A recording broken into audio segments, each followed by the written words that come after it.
Voilà, bonsoir à toutes et à tous. Je suis Joséphine Delsal, je suis la chargée du prix Daniel Mitterrand 2020. Merci beaucoup d'être avec nous en ligne aujourd'hui. On va pouvoir démarrer la conférence. L'équipe de la Fondation est très heureuse de pouvoir organiser l'événement de ce soir afin de vous présenter le collectif lauréat du prix Daniel Mitterrand de cette année, Bouzurouna Jouzurouna, qui signifie Nos graines sont nos racines en arabe, et qui est une ferme école agroécologiste et activiste citoyenne au Liban. Chaque année, depuis 2013, à cette époque, est remis le prix Daniel Mitterrand, qui récompense et qui met en lumière les acteurs et les actrices d'initiatives citoyennes, solidaires et radicales. Nous tenions à maintenir un rendez-vous de rencontre avec Bouzurouna Jouzurouna aujourd'hui, mais vous pouvez déjà noter qu'une cérémonie physique de remise de prix aura lieu au premier trimestre 2021. L'événement d'aujourd'hui, il durera environ 1h30 et il va se dérouler en plusieurs temps. Alors, comme vous pouvez le voir, c'est Jérémy Chaumette, directeur de la Fondation, qui introduira cette rencontre et qui vous présentera la Fondation ainsi que le prix Daniel Mitterrand. Puis, nous serons en direct du Liban, dans la vallée de la Beka, où se situe la ferme de Bouzurouna Jouzurouna, et nous échangerons avec certains des membres du collectif sur leur histoire et leur action. Cette présentation, elle durera environ 30 minutes. Ensuite, nous aurons un temps d'échange sur le Liban et les contextes d'urgence sociale, économique, politique et écologique. Pierre Bonneau, chargé de programmes alternatifs, démocratiques et communs au sein de la Fondation, donnera successivement la parole à Chloé Qatar, historienne, doctorante à l'Université de Cambridge, spécialiste de la guerre civile libanaise. Bonsoir Chloé.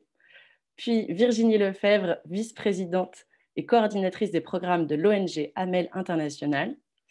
Et enfin, l'échange se poursuivra avec Kanj Ahmad, qui est consultant en développement agricole et professeur d'économie agricole à l'Université de Beyrouth. Bonsoir à toutes et tous. Enfin, c'est Marion Weber, qui est responsable des programmes de la Fondation Daniel Mitterrand, qui clôturera cet événement. Tout au long de la conférence, n'hésitez pas à écrire vraiment les questions que vous pourriez avoir, puisqu'un temps de questions et de réponses sera consacré à la fin des interventions. Je laisse la parole à Jérémy Chaumette, directeur de la Fondation. Bonsoir Jérémy. Ça marche. Merci beaucoup. Merci Joséphine. Bonsoir à toutes et à tous. On est extrêmement ravis de pouvoir faire ce temps-là. En plus, cette année, c'est un double plaisir puisqu'on a cet événement en ligne et après, on aura l'événement physique, comme tu viens de le dire, Joséphine. Et je dis on puisque le conseil d'administration et nombre d'administrateurs, je vois ici en ligne, s'associent à toute l'équipe salariée et notamment son président Gilbert Mitterrand, pour vous dire combien nous sommes ravis de pouvoir faire cet événement en ligne de présentation du lauréat 2020 du prix Daniel Mitterrand. Alors, moi, je vais essayer de vous dire pourquoi on a décidé cette année que ce prix reviendrait à Bouzurouna, excusez-moi pour la mauvaise prononciation. Et pour ça, je vais vous présenter très rapidement le prix Daniel Mitterrand et la Fondation et surtout ses nouvelles orientations, en tout cas ses orientations renouvelées, et notamment pour la première fois, sa nouvelle signature et son logo qui a été un petit peu lifté, on va dire. Donc c'est un peu une exclusivité ce soir. Voilà. Donc déjà pourquoi ce prix Daniel Mitterrand? Donc nous organisons un prix Daniel Mitterrand depuis 2013. C'est arrivé 2 ans après le décès de Daniel Mitterrand. L'idée était non pas de parler de Daniel Mitterrand, mais plutôt ce qu'elle aimait, c'était de parler de celles et ceux qui au quotidien agissent et portent les valeurs que possédait Daniel Mitterrand, donc des questions de justice, de liberté, de solidarité.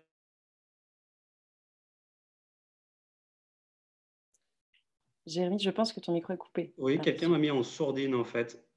Est-ce que tout se passe bien en termes techniques? Oui. Merci.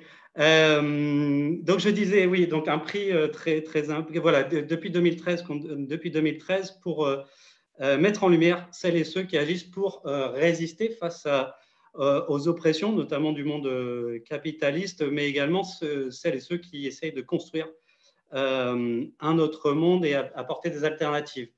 Vous allez voir apparaître logiquement voilà, les lauréats qu'on a depuis 2013. Je ne vais pas tous les citer, mais vous voyez, ça vient du monde entier et sur des combats et des luttes très différentes et diverses qui se relient les unes avec les autres. Je vous inviterai à aller sur notre site, sur le site de la Fondation pour les découvrir.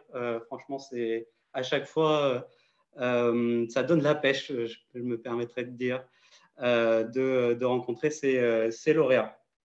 Et cette année, pour élire et choisir un lauréat, on a fait appel à un jury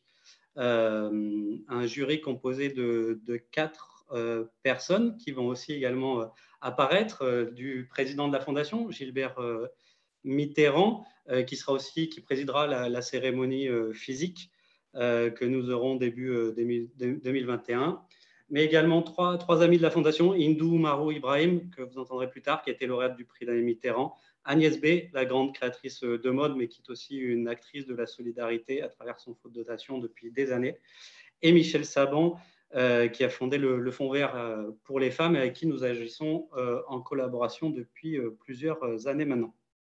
Alors, à ces lauréats, à ces membres du jury, il a fallu qu'on leur donne des critères pour choisir parmi un grand nombre de projets. Et donc, ces critères, cette année, ont été basés sur cette réorientation qu'a pris la Fondation, ou plutôt cette évolution, je dirais. Et cette évolution, on va la voir dans notre logo relifté, qu'on va vous présenter également là, et qui va me permettre de vous expliquer ça un peu plus en détail, si le logo apparaît. Voilà, il va apparaître. Exactement. Donc, vous verrez, il n'est pas très différent de ce qu'on avait par le passé. Vous avez toujours l'arbre qui est ici, qui signifie les 2 arbres, le chêne et l'olivier, qui parlent de la justice et de la paix, ces 2 valeurs essentielles à la Fondation, et qui s'entremêlent. Ce qui veut symboliquement dire que le nord, le sud, l'est, l'ouest, en fait, le monde, les êtres vivants s'entremêlent et sont interdépendants les uns des autres. C'est quelque chose qu'on a voulu rappeler.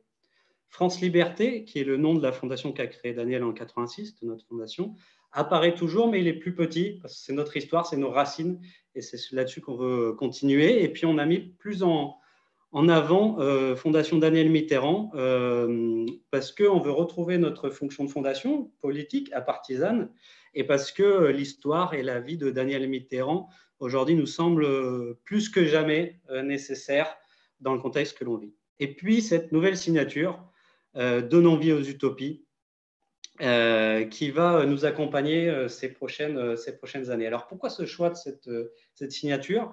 Il vient du constat et du travail que nous faisons depuis 2 ans, un constat assez clair, et on n'est pas les seuls à le faire, mais que nous sommes face à une urgence systémique.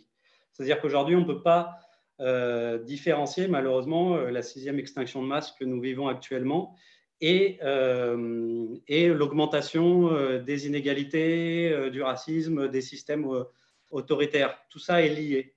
Et donc, si on veut combattre, et il y a une vraie urgence, et si on veut lutter contre ça, il faut qu'on aille à la racine de cette urgence systémique. Et donc, changer très clairement à la fois les systèmes politiques dans lesquels on vit, mais pas que la dimension politique, mais aussi nos représentations.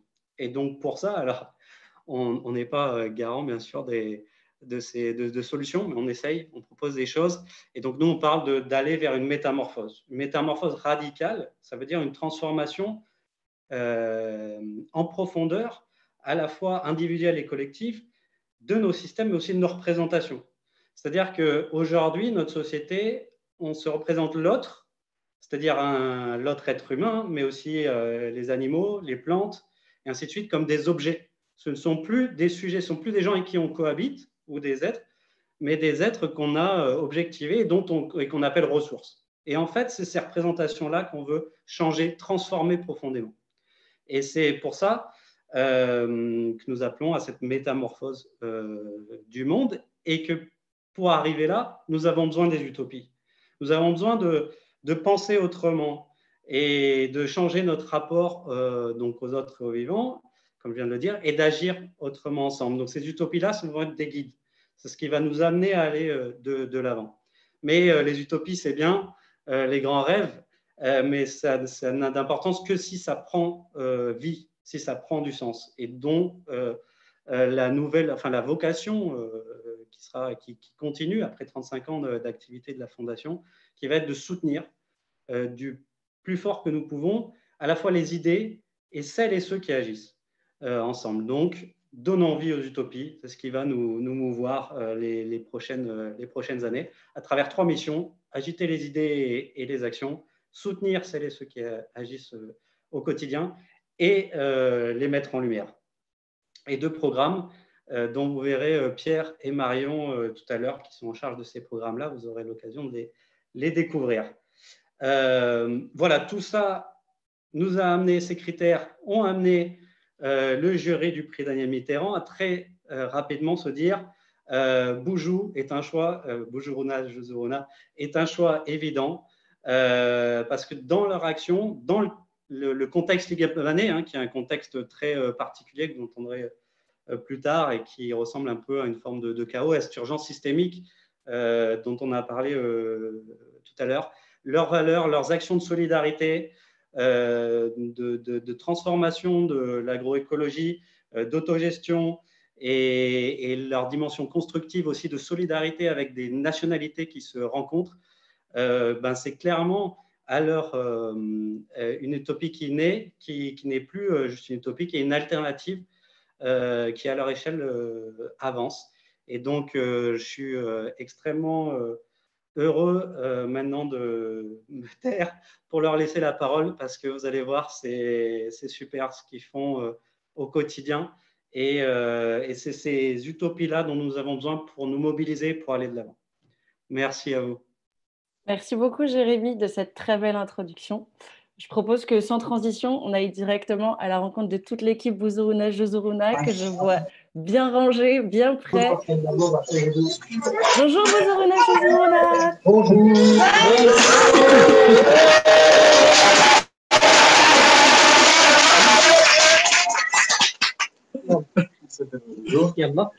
On est très très très content de vous avoir parmi nous ce soir. مرحبا، أنا وليد. شكرا كثير لكم على الجائزة القيمة اللي أعطيتونا إياها، الثقة اللي أعطيتوها لبزورنا جزرنا. نحن هدفنا بشكل إنساني لحتى نعطي أمل دائما لحياة جديدة، ودائما الركيزة الأساسية للإنسان هي دائما في عنده أكل نظيف، بذور نظيفة، حياة نظيفة، لحتى نكون عندنا سيادة غذائية واكتفاء ذاتي. شكرا. Merci. Alors, je vais traduire aussi rapidement et succinctement que possible. D'abord, merci de nous avoir choisis. Merci pour cet honneur que vous nous faites. En tant que ferme, en tant qu'association, notre but ultime, c'est l'espoir. Et nous nous basons sur la santé des graines, la santé de la terre, la santé du corps et la santé des rapports entre les gens. Et voilà, j'ai vraiment fait rapidement. Merci beaucoup. Et شكرا. Merci. Merci beaucoup. Alors, petite précision pour nos internautes, on vient d'entendre Walid et à la traduction Serge.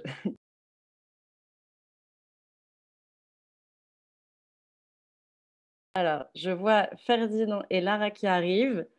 Alors, pour présenter un peu à tout le monde, tous ceux qui nous regardent ce soir, vous êtes 2 piliers de ce collectif cosmopolite où Syriens, Libanais, Français ou encore Palestiniens et Palestiniennes se rencontrent. Est-ce que vous pouvez peut-être nous présenter un peu l'histoire de Bouzourouna Jezourouna? Comment vous avez pensé à créer cette association? Qu'est-ce qui vous a poussé à vous lancer? Et pourquoi la semence paysanne?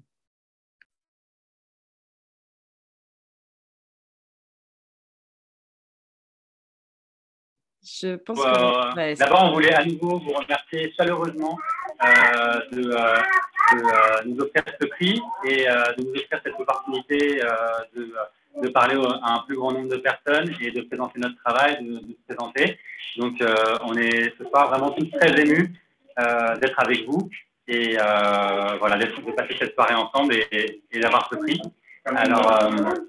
Alors voilà, je voudrais participer à répondre à la question du pourquoi on se retrouve aujourd'hui, ce groupe de 10 Français, une dizaine de Syriens, de nombreux Libanais à travailler dans cette ferme de Sadnayel. Donc on est dans la plaine de la Beka au Liban et on est sur cette ferme réunis à s'étonner ensemble de variétés de tomates du sud de la Syrie qui s'appelle Horani ou d'une variété de blé ancien iranien qui fait un pain de super qualité. Comment on s'est retrouvés tous ensemble aujourd'hui à travailler.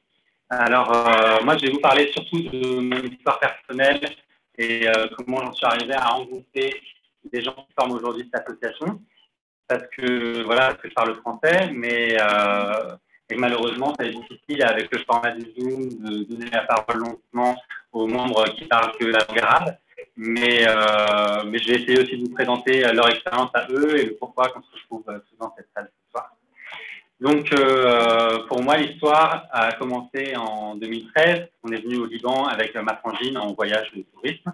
On a fait un voyage à vélo, tour méditerranéen. Et arrivé au printemps 2014 au Liban, moi j'avais fait des études d'agronomie tropicale et j'ai fait un stage dans un domaine agricole qui s'appelle le domaine de Tahanayel, où j'ai vécu 6 mois, où j'ai rencontré Walid, qui vous a parlé tout à l'heure, où j'ai rencontré Joma, et puis aussi Salem, qui n'est pas là ce soir, Salem El Azouak. Et donc ces personnes-là sont des Syriens réfugiés au Liban, qui étaient agriculteurs en Syrie. Donc, Walid et Joma, ils viennent de la campagne d'Alep. Ils faisaient là-bas des grandes cultures, mais aussi des cultures de plantes aromatiques comme la nigelle, comme le cumin, et du maraîchage. Salem, lui, est spécialiste, il était pépiniériste en Syrie. Donc, il avait une pépinière d'arbres fruitiers et aussi de rosiers, et particulièrement des roses de Damas. Et du coup, on s'est rencontrés à cette époque et il y a une amitié qui est née et aussi on a beaucoup échangé, discuté sur le fait qu'ils étaient agriculteurs et qu'ils ont dû laisser derrière eux leur ferme, leur terre et aussi leur réseau, les agriculteurs, les savoir-faire autour de l'agriculture paysanne qu'il y avait en Syrie et que la plus grande proportion des agriculteurs ont dû quitter précipitamment et à cause de la guerre et se retrouver réfugiés au Liban où à cette époque-là, ils étaient travailleurs journaliers dans le domaine de Tahanayel. Et après cette rencontre-là, on a aussi rencontré des jeunes Syriens palestiniens qui étaient originaires de Yarmouk, c'est un camp palestinien à Damas, et qui, eux, vivaient une époque très difficile parce que entre 2012 et 2015-2016, le camp de Yarmouk a vécu un siège qui était assiégé, un quartier de Damas, qui était assiégé par le régime syrien.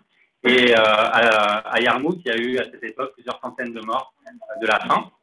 Et du coup, les gens de Yarmouk, ils cherchaient des solutions pour cultiver dans ces conditions-là, pour produire de quoi manger. Et du coup, ils se sont mis à cultiver sur le toit des bâtiments, dans des zones désaffectées, même dans les rues, parce qu'il n'y avait plus de voitures. Et ils se sont retrouvés à chercher des semences paysannes, parce que les semences qu'ils ont réussi à trouver dans cette situation-là, c'était des semences hybrides. Parce que les 3 quarts des semences qu'on peut trouver aujourd'hui dans cette région du monde et dans les 3 quarts de région du monde, ce sont des semences hybrides qui ne sont pas multipliables parce qu'elles sont dégénérescentes année après année. On ne peut pas multiplier la semence soi-même, donc chaque année, il faut retrouver des semences. Alors, quand on est assiégé, c'est quand même d'autant plus compliqué.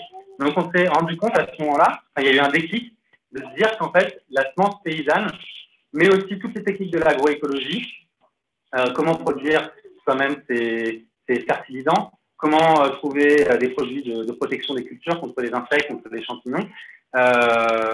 Les techniques de l'agroécologie étaient particulièrement utiles et pratiques et importantes pour des gens qui sont dans des situations extrêmement difficiles, comme une situation de siège, et aussi pour des agriculteurs qui, du jour au lendemain, se retrouvent à devoir fuir leur ferme, comment ils peuvent continuer à pratiquer l'agriculture paysanne et à la transmettre à leurs enfants. Et du coup, cette année-là, avec aussi les amitiés libanaises qu'on a eues, on s'est dit qu'on pouvait passer du temps au Liban avec ses nouveaux amis pour essayer de pratiquer ensemble l'agroécologie et de rechercher des semences paysannes et les multiplier pour les rendre à nouveau disponibles à notre échelle. Du coup, on est rentré en France pendant 1 an. On a cherché des semences paysannes dans le sud de la France, en zone méditerranéenne. On a organisé une tournée de projection de films qui s'appelait Graines et Cinéma. Grâce à l'association Cinéma Numérique Ambulant, on avait un écran et un camion et on pouvait poster des films. Et on demandait aux participants dans les villages de ramener les semences paysannes qu'ils produisaient eux. On a rencontré des professionnels de la semence à ce moment-là, comme les gens du Biogerme, les gens du réseau de semences paysannes, de Longomaille, qui nous ont, en plus de donner des semences, nous ont formés à comment faire des graines quand-même, parce que c'est pas si évident de multiplier des semences, de sélectionner des variétés. Et on est revenu en 2016 avec un camion plein de graines, avec Lara. Et on a retrouvé là au Liban, Wally, de Salem, et Serge. Il y a des amis français qui sont rejoints, comme Charlotte, Cécile, Lucas. Et voilà, la famille s'est agrandie et on a pu aller en avant sur notre travail, trouver un terrain, multiplier des semences. Et à l'automne 2016, on a organisé un événement qui s'appelait l'Aïd El Bouzoul, qui veut dire la fête des semences. Et ça a été un événement qui a été particulièrement réussi. On a été hyper étonnés et heureux de découvrir le nombre de personnes qui sont venues. Il y avait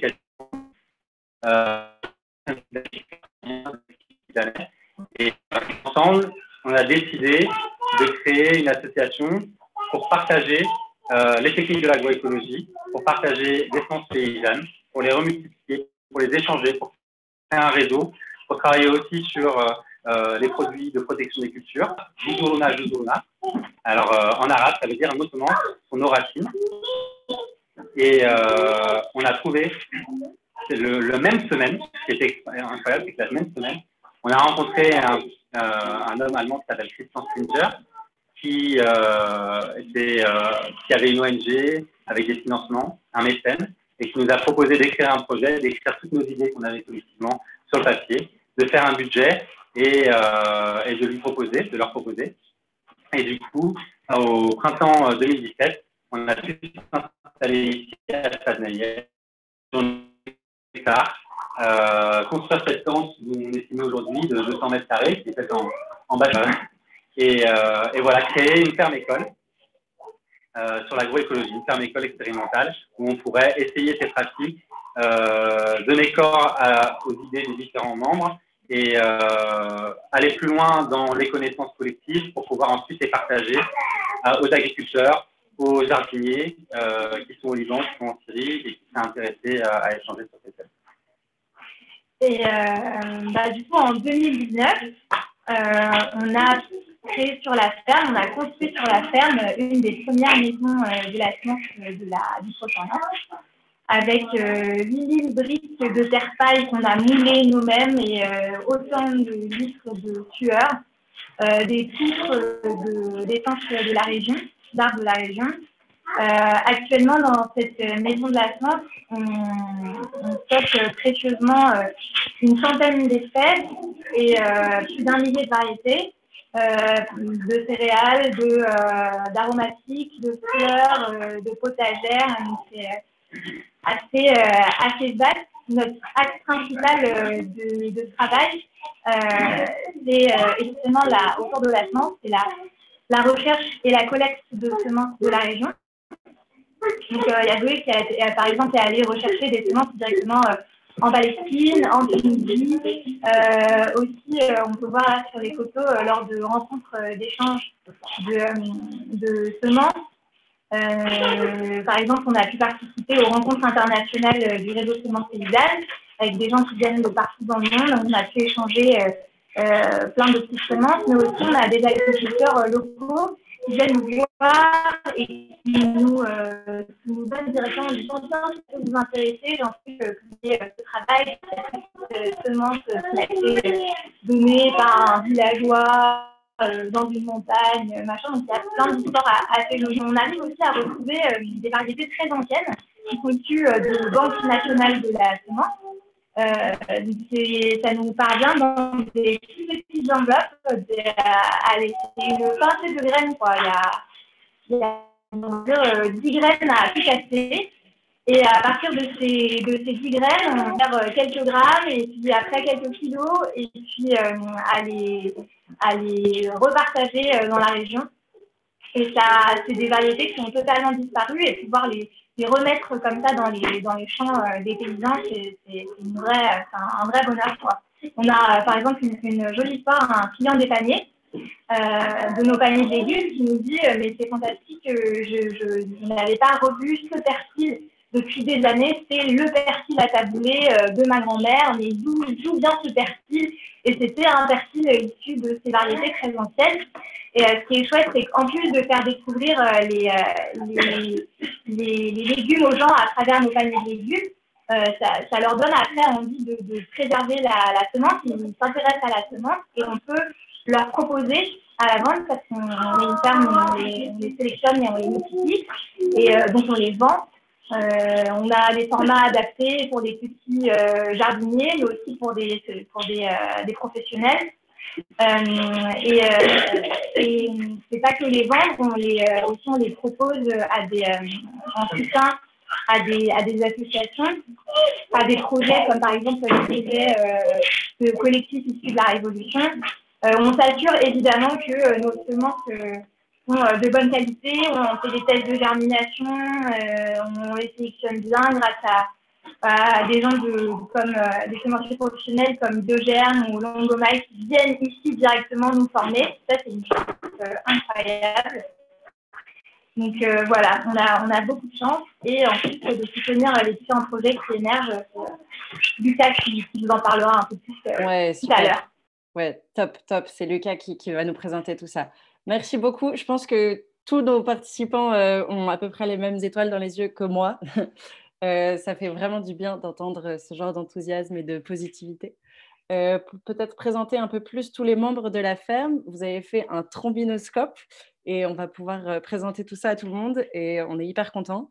Petite précision, si vous avez, pour les participants et participantes, si vous avez eu des petits grésillements ou quelques bugs, pas d'inquiétude, c'est la connexion du Liban, c'est les aléas du direct.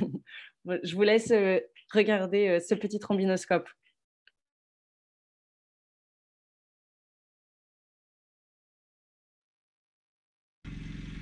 Ceci est un trombinoscope. Loulou! C'est Lucas. Yoba! Ça va? Yoba! اسمك انتي؟ عبدو.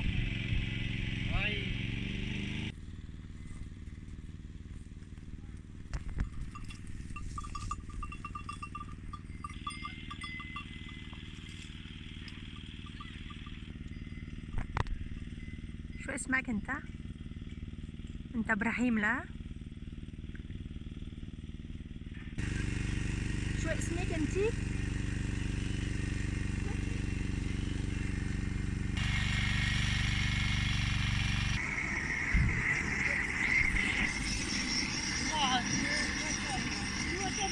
محمود.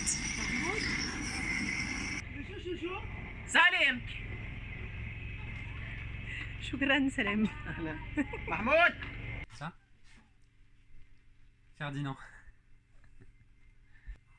أنا فايقة.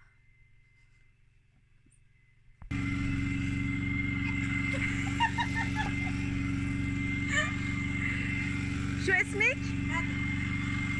عيسى. اشتغل؟ شو اسمك؟ ضحى. ضحى. شعبك. Et lui? أنور. سيمان. ها؟ تفضل.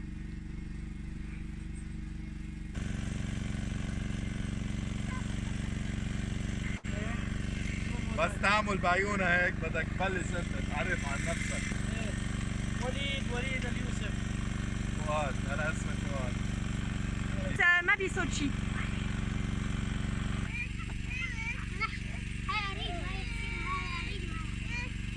شو اسمك حمودي؟ حمودي بن وليد اليوسف. موكلي.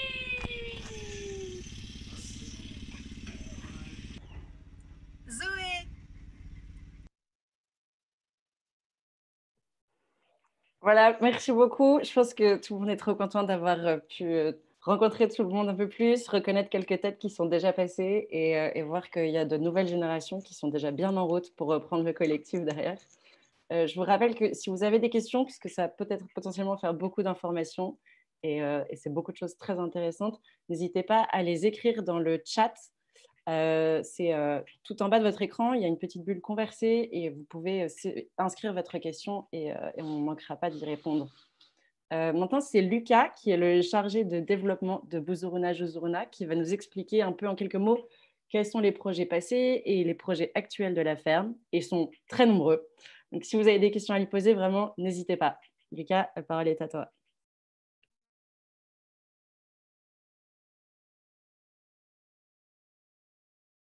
Lucas, tu n'as pas de micro.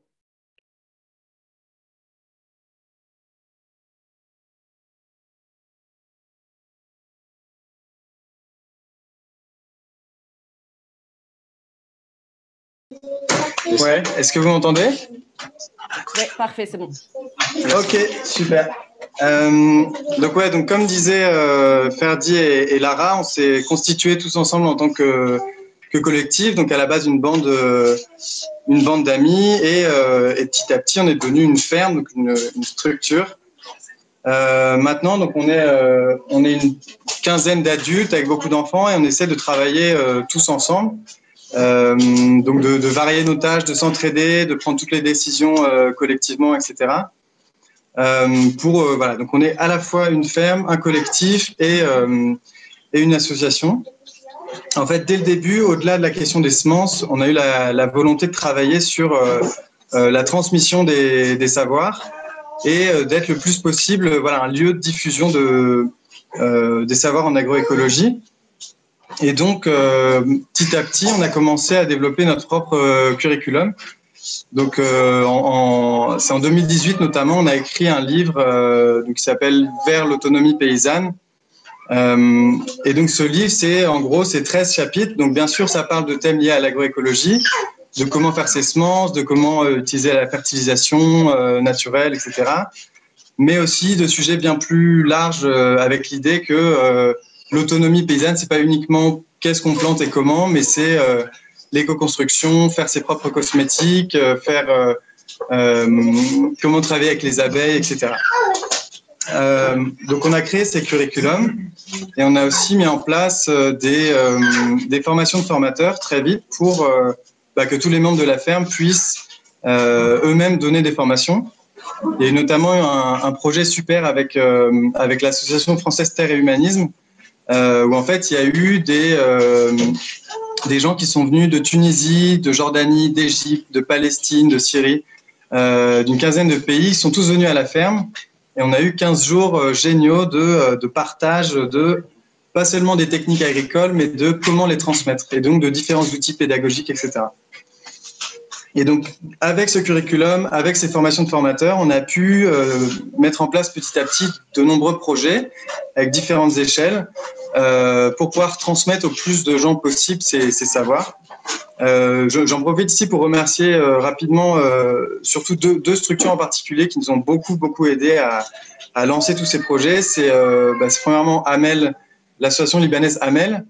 En fait, pendant tout le moment où on s'est structuré en tant qu'association, Amel nous a vraiment parrainé, nous a permis d'écrire des projets, d'aider à faire les rapports, de nous donner un peu une légitimité et de nous soutenir énormément.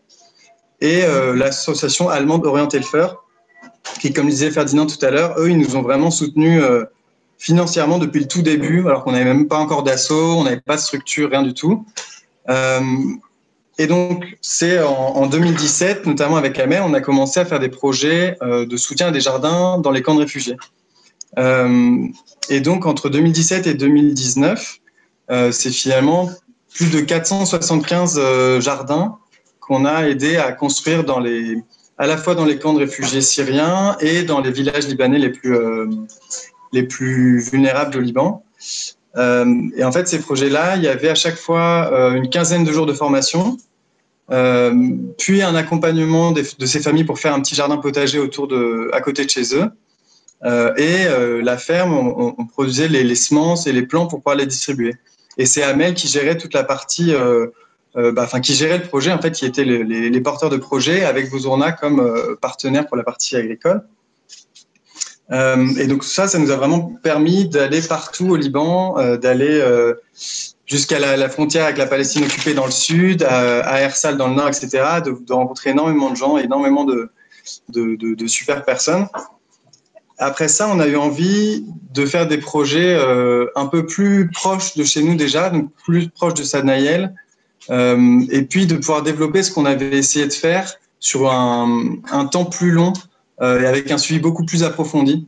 Et donc là, on a commencé à travailler avec 20 familles. Donc c'était plus 400, c'est vraiment 20 familles choisies de Sadnaïel, et plus un cycle de formation de 15 jours, mais un cycle réparti sur un an entier. Et ces familles-là, en fait, on a loué un terrain juste à côté de la ferme qui fait 1 hectare et on en a fait un jardin collectif. Donc, chacune de ces 20 familles ont maintenant 500 mètres carrés dont ils peuvent s'occuper. Et voilà, ils ont eu des super récoltes cet été. Je ne sais pas s'il y aura sûrement des images du jardin qui défilent, mais en 3 mois, il y a eu plus de 13 tonnes de légumes produits et récoltés par ces familles. Donc, on est aussi sur quelque chose qui a un impact de plus long terme et vraiment un impact sur la vie, le travail de ces gens qui participent avec nous. Voilà, donc juste, je vais terminer rapidement. Au-delà des projets de jardin collectifs et de soutien à la mise en place de jardins, on a essayé de développer pas mal de projets pour les enfants. Donc notamment avec une association danoise de copains au Danemark qui nous soutiennent financièrement, et beaucoup de partenaires au Liban aussi. L'idée, c'est qu'il y a plein d'enfants, comme vous avez vu un peu dans le collectif. Il y a déjà tous nos enfants à nous, enfin moi non, mais tous les gens autour, et les enfants de nos voisins, de nos amis et tout ça. Et donc toutes les semaines, une après-midi entière, on leur dédie cet après-midi, et donc il y a des petits cours théoriques dans la classe, donc sur les familles d'animaux, sur les pesticides, sur tout ça. Et ils ont leur endroit dans le jardin, qui est un très joli petit endroit avec des petites barrières en bambou, et tout, enfin, en canne et tout ça. Et c'est leur jardin, donc c'est eux qui décident de planter et d'y travailler. Voilà, donc c'est un petit aperçu un peu rapide des différents projets qu'on a. Je vais laisser la parole pour la suite, mais voilà, et on répondra aux questions bien sûr petit à petit. Super, merci beaucoup Lucas. Personnellement, je trouve que tous ces projets sont vraiment hyper passionnants, hyper enthousiasmants, et voir tant d'envie, tant de volonté et la capacité d'innover avec peu de moyens, je trouve ça vraiment très énergisant et très inspirant. Peut-être que Serge, tu pourrais venir intervenir et nous en dire un peu plus sur les problématiques de souveraineté alimentaire auxquelles vous devez faire face au Liban en ce moment. Vous m'entendez? Oui, tout à fait. Parfait. Salut. Salut Serge. Du coup, je vais me présenter vite fait. Je m'appelle Serge. Je n'étais pas agriculteur il y a 3 ans. Maintenant, j'apprends à le devenir. À la base, rien ne me destinait à faire ce que je fais en ce moment, mais aucun regret. Je peux dire que j'ai trouvé un sens avec ce qu'on est en train de faire. Du coup, en parlant de sens, j'aimerais bien aller un peu en arrière.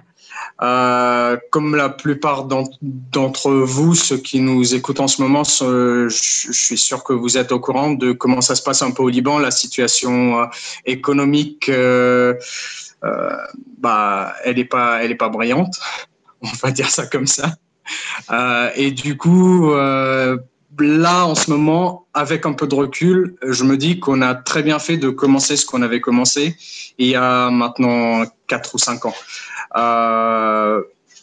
J'aimerais passer à un moment ou à un autre, je parlerai de la révolution du 17 octobre, du déclenchement, de ce qu'on a pu faire entre-temps.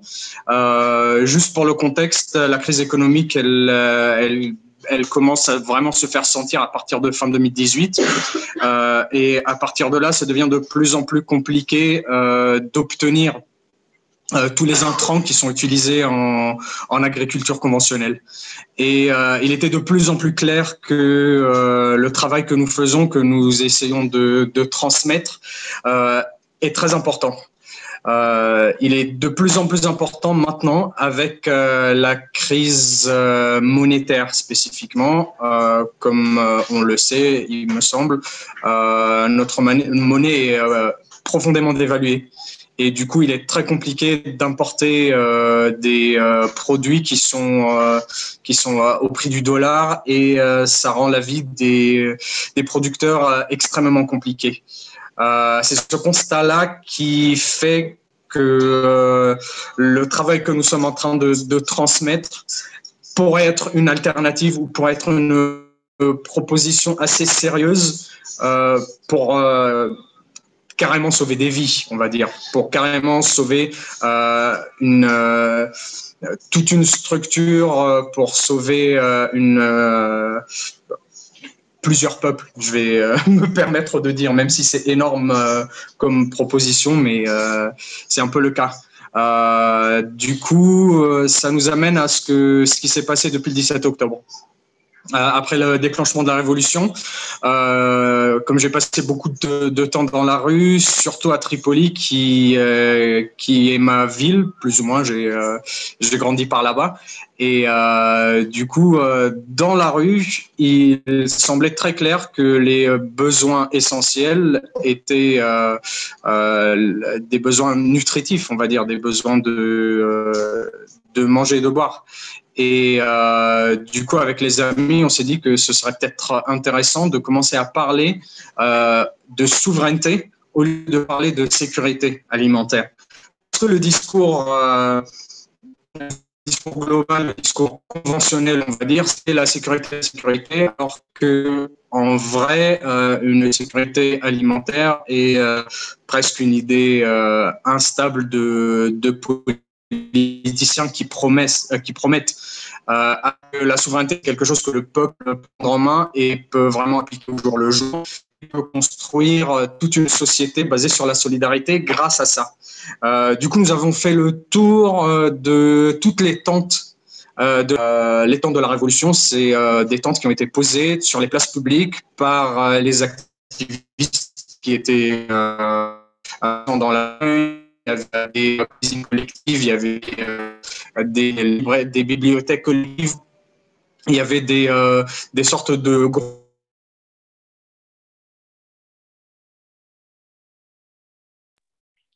Alors, il semblerait qu'on ait perdu Serge. Serge, est-ce que tu nous entends?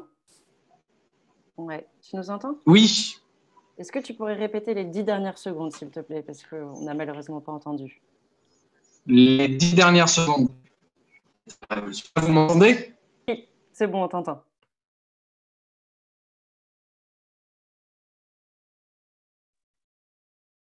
Et nous t'avons reperdu. Oui. Bon, je pense que la photo, elle ne veut pas que je parle.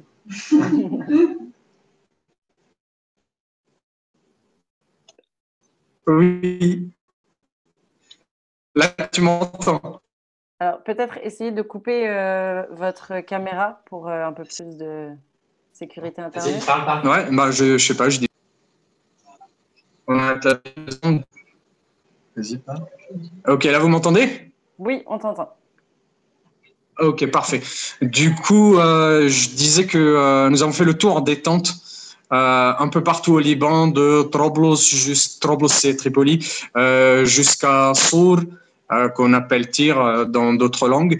Nous sommes allés un peu partout, là où il y avait des activistes, là où il y avait des présences, là où il y avait des gens qui avaient besoin de parler, besoin de réfléchir différemment, besoin de faire quelque chose. Et à partir de là, plein d'initiatives se sont mises en place. L'idée, c'était de vraiment se concentrer sur le concept de souveraineté, sur le fait qu'on ne peut pas vraiment prendre en charge notre pays, nos vies, sans vraiment prendre en charge notre alimentation à la base. D'où l'importance de la semence paysanne spécifiquement, qui est une semence open source, une semence qui est ouverte, qui est donnée à tous, qui est la propriété de personne, mais l'héritage de tout le monde. Et à partir de là, mettre en place des maisons de semences un peu partout dans les villages. Alors, ce qu'on voit ici dans les photos, ce sont les jardins collectifs un peu partout, surtout dans le nord. Là, les dernières photos, il y en a un assez grand, c'était 10 000 mètres carrés, celui que l'on voit ici spécifiquement.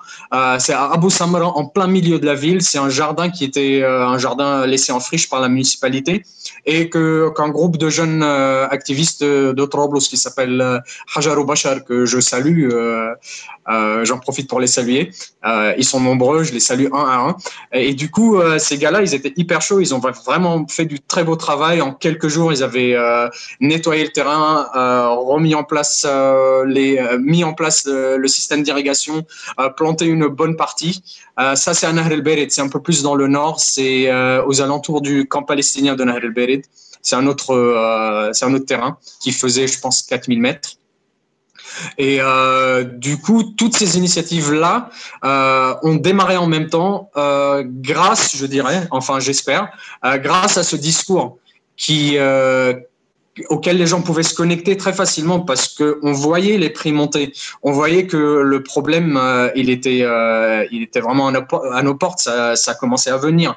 Entre janvier et février, je pense que le dollar, il a grimpé de 3 fois son prix, un truc comme ça, je ne me rappelle plus. Mais en gros, les denrées alimentaires commençaient à se faire rares. Il y a eu des monopoles, il y a eu des gros cartels qui stockaient de la marchandise pour faire encore influencer les prix, tout ça. Et du coup, les gens se sont vraiment rendus compte qu'il est très important qu'on puisse produire nous-mêmes tout ce qui nous permet de vivre. Du coup, produire notre compost, produire nos propres graines, produire nos... ça, c'est dans le camp palestinien de Chati, là. Produire notre compost, produire nos biopesticides.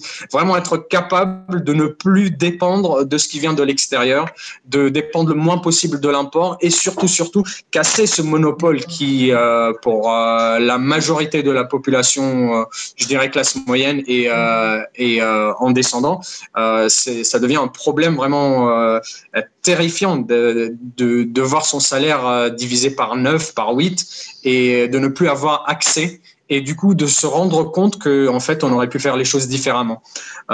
C'est terrible d'avoir eu besoin d'une crise pour le comprendre, mais bon, maintenant on y est et du coup c'est là que ça commence.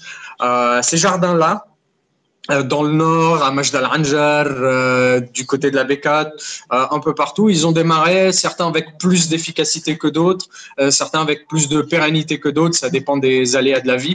Mais en gros, ce qui était intéressant, c'était de mettre en place aussi un réseau de solidarité où les gens de tous bords pouvaient s'entraider. Ça veut dire un petit producteur, quelques consommateurs, un petit groupe de, je sais pas, de planteurs de basilic, on va dire, une personne qui fait du pesto.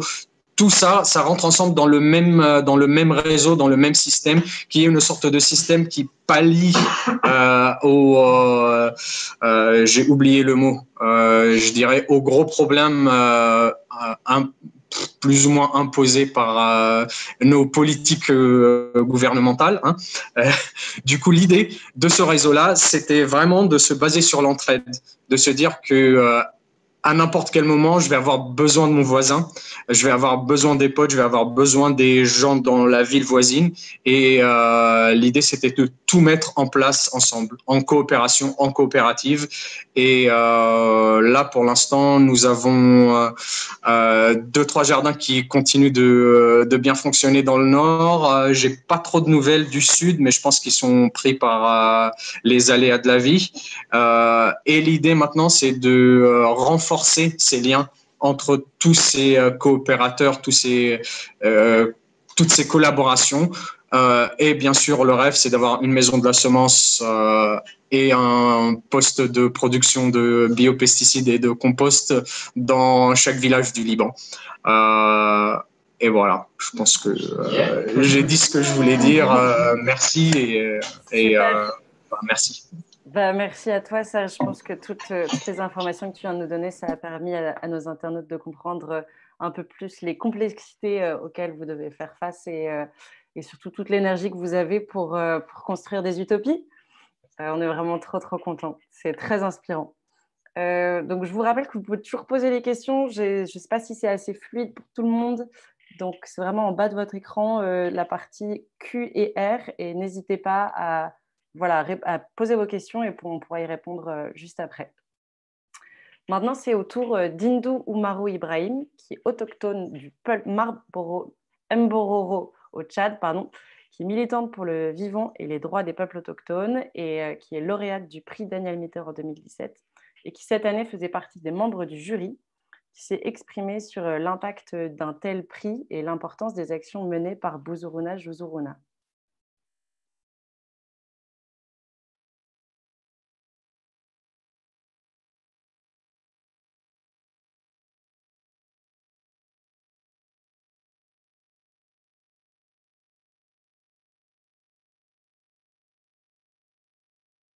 Bonjour. À cette 8e édition du prix Daniel Mitterrand, je voudrais féliciter le collectif Buzuruna Juzuruna, qui signifie « Nos graines sont nos racines », pour leur travail remarquable qu'ils ont fait. En tant qu'ancienne bénéficiaire de ces prix, je témoigne de l'importance de protéger les êtres humains et les ressources naturelles dont nous dépendons, qui composent aussi les valeurs de la Fondation Daniel Mitterrand. À travers cette noble cause, nous témoignons tous de l'importance de l'engagement des organisations non gouvernementales auprès des plus vulnérables. Vu les crises que notre monde traverse actuellement, de la pandémie de Covid à la crise environnementale, il est plus que jamais urgent de s'engager tous ensemble pour la sécurité alimentaire, la protection et la sécurisation de l'eau, la lutte contre les changements climatiques et la protection de la biodiversité.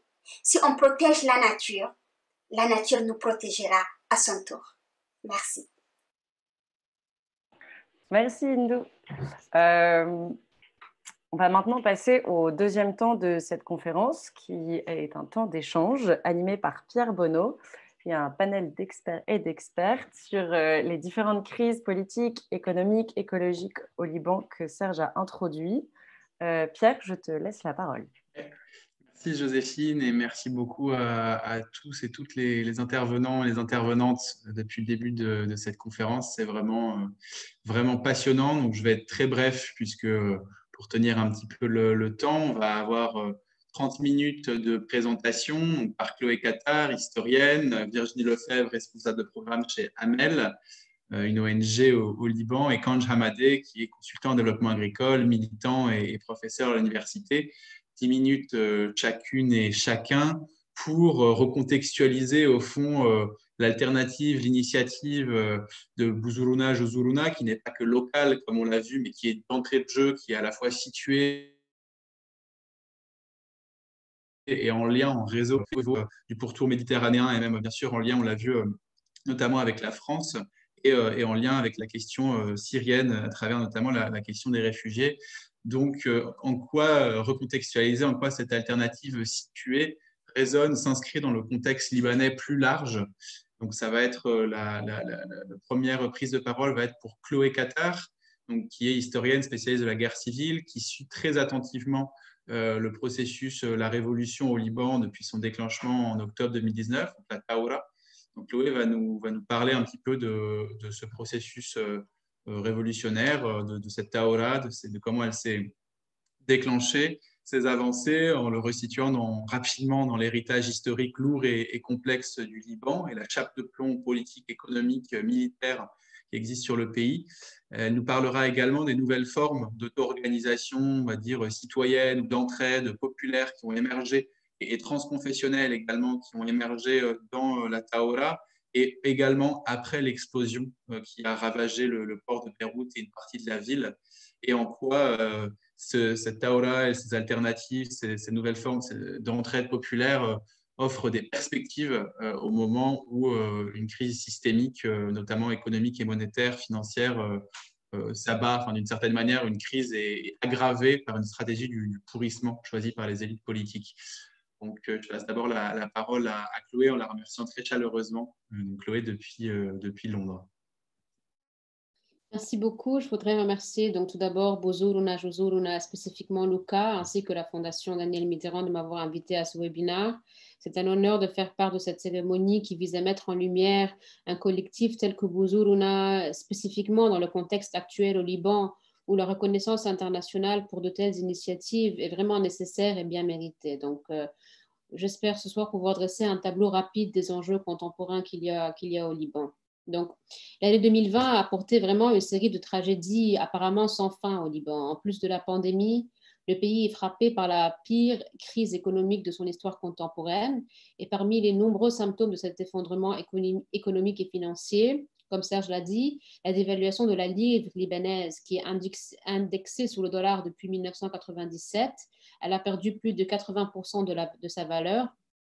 Le fameux capital control exercé par les banques depuis l'automne 2019, les restrictions illégales sur la capacité des dépositaires à retirer leur argent avec une limite de retrait hebdomadaire aussi basse que 100 ou 200 $. Donc, au cours des derniers mois, les Libanais ont perdu la majeure partie de leurs économies en dépôt, ainsi que leur pouvoir d'achat. Les prix des denrées alimentaires ont doublé, exactement comme on le disait il y a 10 minutes. En plus de cela, il y a des pannes d'électricité sans fin, ce qui signifie que certaines régions ne reçoivent parfois qu'1 heure d'électricité par jour. Donc, la conséquence les plus désastreuses, on va dire à long terme, sont que nous sommes au bord d'une crise de la faim et que la classe moyenne libanaise disparaît progressivement, qu'il y a une vraie paupérisation de la population. L'explosion du port de Beyrouth le 4 août 2020 a été le coup de grâce. Environ 2700 tonnes de nitrate d'ammonium mal stockées dans l'un des entrepôts du port de la capitale ont explosé, faisant plus de 200 morts et provoquant le déplacement de 300 000 personnes et la destruction de quartiers entiers. Quelques semaines plus tard, le Liban a célébré le centenaire de sa création par le mandat français le 1er septembre 1920. Les commentateurs de tous bords n'ont pas manqué de reconnaître l'ironie du sort en comparant l'année 1920 et l'année 2020, qui a vu au Liban l'effritement progressif du tissu social et économique. Et donc, le centenaire a été un peu l'opportunité de réaliser en fait l'échec du Liban en tant qu'État-nation durant ces 100 dernières années. Donc, l'effondrement est évidemment le résultat de décennies de mauvaise gestion économique, de corruption et de dépenses excessives qui ont commencé avec l'économie de reconstruction d'après-guerre, donc après la guerre civile libanaise. Donc, ce processus de reconstruction s'est déroulé dans les années 90. Donc, la crise actuelle ne s'est pas matérialisée du jour au lendemain. Elle n'est pas le résultat de la paralysie causée par le mouvement protestataire, comme beaucoup ont essayé de le dire. Le problème au Liban est un problème structurel. Il a à voir avec le fonctionnement de notre système et les liens étroits qui existent entre l'État et le secteur bancaire. Donc, depuis la fin de la guerre, les gouvernements libanais successifs se sont beaucoup trop appuyés sur des emprunts pour payer les factures, tout en échouant à mettre en œuvre les réformes qui auraient pu encourager son économie ou débloquer l'aide internationale. Cela a fait du Liban aujourd'hui le 3e État le plus endetté au monde. D'autre part, le Liban ne produisant presque rien à exporter et dépendant principalement des importations, la principale source de dollars fut pendant longtemps celle provenant des dépôts de riches investisseurs étrangers dans les banques libanaises. La pénurie de dollars américains est devenue de plus en plus évidente dans les mois précédents octobre 2019, car effectivement, les Libanais ne pouvaient plus payer leurs fournisseurs étrangers ou acheter les produits nécessaires, ce qui a accentué la crise sociale et entraîné des manifestations donc antigouvernementales que l'on décrit donc comme la Fawra, qui veut dire en arabe révolution. Aussi connue sous le nom de révolution d'octobre, donc cette vague de manifestations a commencé le 17 octobre 2019 et a eu lieu un peu partout dans le Liban. On dit à tort que la Fawra a été déclenchée par une taxe de 6 $ sur les réseaux sociaux WhatsApp, mais il ne faut pas oublier que l'un des principaux catalyseurs du soulèvement a été les incendies de forêt qui ont ravagé le pays le 14 octobre 2019, donc 3 jours seulement avant que les gens ne descendent dans la rue. La mauvaise gestion des incendies a mis en lumière le dysfonctionnement général de l'État, ce qui a fait de la frustration contre l'élite politique l'un des principaux moteurs de la contestation. Donc c'est une combinaison de causes économiques, politiques, sociales et écologiques qui peut expliquer en fait le déclenchement soudain de ces manifestations. À partir de là, les gens ont continué à descendre dans la rue, donc déclenchant une vague de mécontentement qui, à vrai dire, couvait au Liban depuis plusieurs années. Elle a duré jusqu'au printemps et elle a été affaiblie par le confinement et la pandémie, bien sûr, ce qui a permis aux forces de l'ordre de dissiper tout noyau de contestation. Ce qu'il faut souligner, par contre, c'est que le Liban a connu d'autres vagues de protestations dans les années précédentes, comme celles qui ont eu lieu, par exemple, en 2015 lors de la crise des déchets, et celle, bien sûr, 10 ans plus tôt, qui fut nommée la révolution du Cèdre ou bien l'intifada de l'indépendance, après l'assassinat du premier ministre Rafik el-Hariri. Ce qui distingue, par contre, la Thawra, donc de 2019, de ces mouvements ultérieurs, c'est effectivement son étendue géographique. Donc, le mouvement protestataire ne s'est pas limité à Beyrouth et s'est répandu rapidement aux villes principales du pays, mais aussi aux régions rurales, ce qui est assez inédit. Et la Beka et Saadnaï, surtout, donc, où est établi Bozourouna, Jouzourouna, fut un terrain important de cette contestation, comme on l'a vu. Donc, ce qui démarque ce mouvement, cette Thawra, de celles qui sont venues avant, c'est le large éventail de revendications en fait. Les principales demandes politiques sont bien sûr la lutte contre la corruption, la fin du système sectaire et du confessionnalisme politique au Liban, le remplacement de l'ancienne élite. Sur le plan économique, bien sûr, c'est la récupération des fonds volés et envoyés à l'étranger, les meilleures conditions de vie, un meilleur accès aux services publics comme l'électricité. Et sur le plan social, c'est bien sûr le combat pour plus de reconnaissance pour les droits humains fondamentaux, pour les citoyens et les non-citoyens en marge de la société libanaise, tels que les réfugiés et les membres de la communauté LGBTQ, par exemple. Juste pour conclure, aujourd'hui, 1 an après la Thawra, on assiste à l'émergence d'une pluralité de nouveaux partis et groupuscules politiques qu'on décrit au Liban comme l'alternative politique, en arabe, al-Badil. Bien que le mouvement contestataire s'est progressivement estompé, la Thawra, mais aussi la tragique explosion du port de Beyrouth, ont par la force des choses ouvert de nouvelles perspectives à la jeunesse. La Thawra, elle est maintenant vue et vécue comme le début d'un long processus, celui de la déconfessionnalisation de la société dans la longue durée. Et par les espoirs qu'elle a soulevés et les nouveaux slogans, le nouveau langage qu'elle a apporté, la jeunesse libanaise a trouvé en elle de nouvelles formes d'auto-organisation à tout niveau. Au niveau politique, de nouveaux partis et groupes de pression anti-sectaires, comme Menteshin par exemple, ou bien un citoyen et citoyenne dans un État, adoptent un discours profondément réformateur et s'organisent pour former un front alternatif capable de faire face et de remplacer l'élite traditionnelle et sectaire. Tout comme Bozourouna, ces groupes sont le résultat, comme on dit en anglais, de grassroots movement. Ce sont le résultat de solidarité organique née et développée dans les espaces de contestation et les agoras improvisés qui ont vu le jour au lendemain du 17 octobre dans les places telles que la place des Martyrs à Beyrouth ou la place An-Nour à Tripoli. Ces groupuscules sont nouveaux, pour la plupart novices ou peu expérimentés, ou du moins ayant des maturités politiques variables, mais ils introduisent certainement de nouveaux acteurs sur la scène politique et travaillent un peu selon une structure horizontale, ce qui ne veut pas dire qu'ils n'ont pas de hiérarchie, mais plutôt que les décisions sont prises collectivement. Donc, ce penchant pour le leadership pluriel, comme on le voit par exemple à Bozourouna ou ailleurs, reflète en fait la profonde crise du politique que traverse le Liban actuellement, où les ouama, autrement ce qu'on dit en arabe les chefs sectaires, sont rejetés catégoriquement, ainsi que toute forme de gouvernance traditionnelle. Ce rejet du leadership est visible dans le slogan principal de la Thawra, qui était « Kelon yani kelon ». En arabe, ça veut dire en gros que tous les politiciens de tous bords et de toute religion sont unis dans la corruption et dans l'inefficacité. Et cela s'accompagne aussi, en arrière-plan, d'un discrédit total des gouvernements successifs et de l'État en général. Cette tendance fut accélérée après l'explosion du 4 août, où l'effort humanitaire immédiat a été assumé par l'action citoyenne locale. Comme on l'a vu sur plein de vidéos, ce sont les citoyens munis de balais qui sont descendus dans les rues de Beyrouth pour nettoyer, distribuer la nourriture, réparer les fenêtres et les portes, etc. Et cela donc a mis en exergue encore plus profondément la négligence criminelle et l'incapacité des institutions actuelles, et ce qui explique aujourd'hui donc la floraison des organisations non gouvernementales, des ONG, qui face à ce vide, face à l'absence flagrante de l'État libanais, prennent le relais et donc offrent les services de support et d'aide à la population. Merci beaucoup, Chloé, pour cette présentation extrêmement ramassé, efficace et succinct qui offre un panorama des différents enjeux autour du mouvement de la Tahora aujourd'hui au Liban. Je rappelle qu'on va avoir l'occasion d'y revenir à travers un échange de questions-réponses. Vous voyez la petite partie Q&R en bas de votre fenêtre. N'hésitez pas donc à poser vos questions.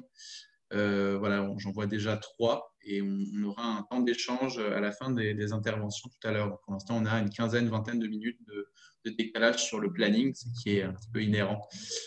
Donc, on va ensuite passer la parole à Virginie Lefebvre, qui est responsable des programmes, coordinatrice dans l'ONG AMEL, qui va nous parler de la situation humanitaire aujourd'hui au Liban en termes de besoins, également en termes de géographie et panorama de la société civile, du tissu associatif libanais, qui est un pays extrêmement dense en termes d'ONG rapporté au nombre d'habitants, tout comme le nombre de réfugiés, qui est une question dont on reparlera.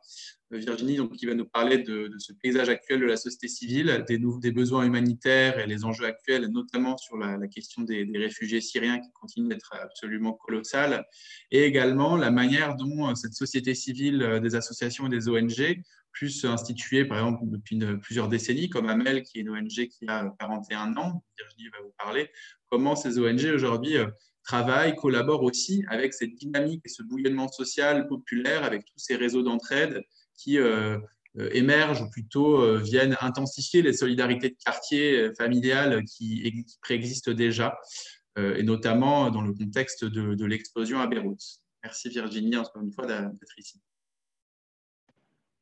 Merci beaucoup, Pierre. Je me permets de commencer tout d'abord, comme tout le monde, hein, mais c'est important, de féliciter Bouzourna Jouzurna pour l'obtention du prix Daniel Mitterrand. Je pense que je n'ai pas besoin de vous dire à quel point ce prix est mérité. Vous en êtes tous conscients. Il s'agit d'une évidence, mais vraiment, je suis très heureuse que l'engagement de notre partenaire, du partenaire d'AMEL, mais aussi de toute son équipe, soit ainsi reconnu. Pour AMEL, l'ONG non professionnelle au sein de laquelle je travaille, aux côtés de 800 travailleurs et volontaires, dont beaucoup connaissent toute l'équipe de Bouzourna Jouzurna. Donc pour cette ONG qui a été créée en 1979 et qui travaille à travers des centres médico-sociaux, 26 et des unités mobiles 9 dans différents secteurs, la santé, la protection, l'éducation, la souveraineté alimentaire et la formation. Donc, pour nous, ce partenariat avec Bouzourna Jouzurna, c'est un exemple concret de la coopération entre associations. Coopération qui fait en fait toute la richesse du tissu associatif au Liban, mais aussi de la complémentarité qui est nécessaire pour faire avancer, entre autres choses, la justice sociale à laquelle on aspire toutes et tous au Liban et bien au-delà. Alors, une telle implication, celle de Bouzourna Jouzurna, qu'on souligne notamment ce soir, elle est plus que jamais nécessaire, particulièrement au Liban. La situation dans laquelle on se trouve, elle relève malheureusement de ce que je peux qualifier uniquement de catastrophique. Chloé nous l'a dit, les crises se succèdent et sans se terminer.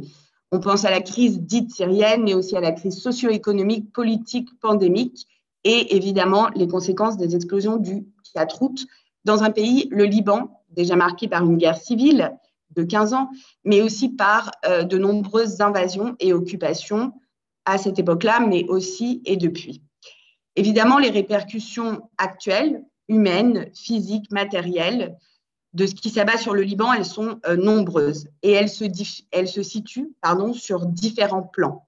Quelques illustrations.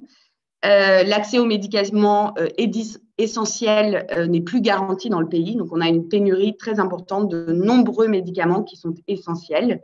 L'accès à l'éducation est contraint pour de très nombreux enfants, notamment au sein du système public, mais pas uniquement.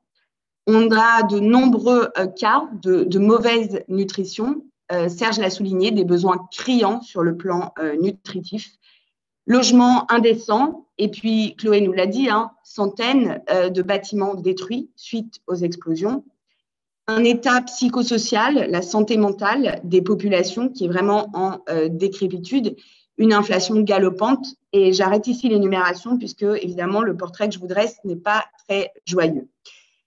Et même si les chiffres ne sont pas tout, j'ai pensé que de vous donner quelques données pouvait tout de même illustrer encore davantage ces différentes crises dans lesquelles on se trouve. Et la donnée qui nous frappe tous ici au Liban, c'est qu'à l'heure actuelle, on a 50% des 4 millions d'habitants, donc un habitant sur deux, qui vit en dessous du seuil de la pauvreté. Pour rappel, le Liban est censé être un pays à revenu moyen, donc c'est évidemment une donnée qui est nouvelle pour nous, même s'il y a toujours eu, comme dans tout le Moyen-Orient, un très important écart entre les couches les plus pauvres et les gens qui ont le plus de revenus et de biens. Et puis, évidemment, en parallèle des Libanais, des Libanaises, la quasi-totalité des 1 500 000 réfugiés syriens qui se retrouvent sur notre territoire, qui vivent dans la même situation, une situation d'extrême pauvreté, et rappelons-le, sans solution durable de réponse à leur réalité. Les relocalisations, réinstallations sont infimes en termes de nombre, et encore plus avec le Covid-19. Et surtout, le retour en Syrie, il est compromis par une situation qui est toujours très critique sur le terrain. Je me permets aussi de soulever une réalité qui est un peu moins commune, mais qui se rattache aussi aux différentes problématiques que j'ai mentionnées. Donc, la détresse qui frappe le quotidien des centaines de milliers de réfugiés palestiniens, que ce soit des Palestiniens du Liban ou des Palestiniens de Syrie, mais aussi les travailleurs domestiques migrants qui sont malheureusement logés à la même enseigne.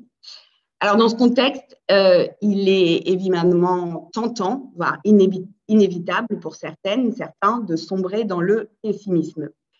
Et pourtant, et moi, c'est ce qui m'anime au Liban depuis maintenant bientôt 10 ans, je garde ce fameux espoir dont nous a parlé Walid en introduction.